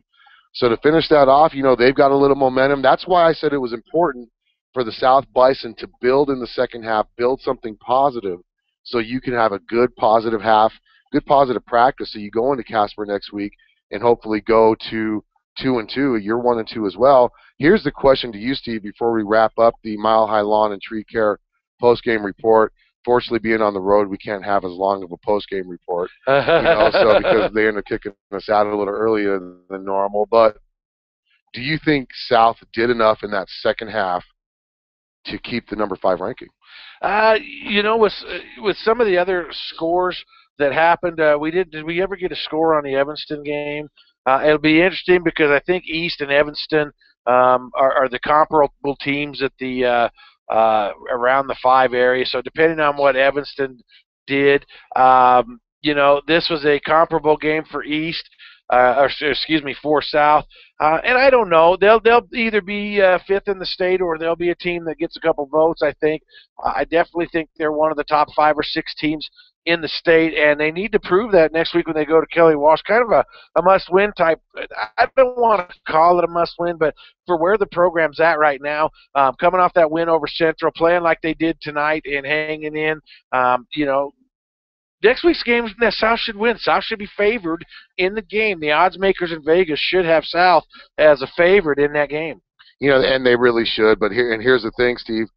Evanston lost 42-14 to the number 3 ranked team in the state. I think, and I think coming down the pike, 8 teams are going to make the playoffs, and I would not be one bit surprised if South and Evanston are in that 4 or 5 game come playoff time, and South can maybe give them a little bit of payback. So. Yep. Well, it's going to be a good matchup next week with Kelly Walsh as we travel up north, as we're going to call our first game ever at Casper Kelly Walsh.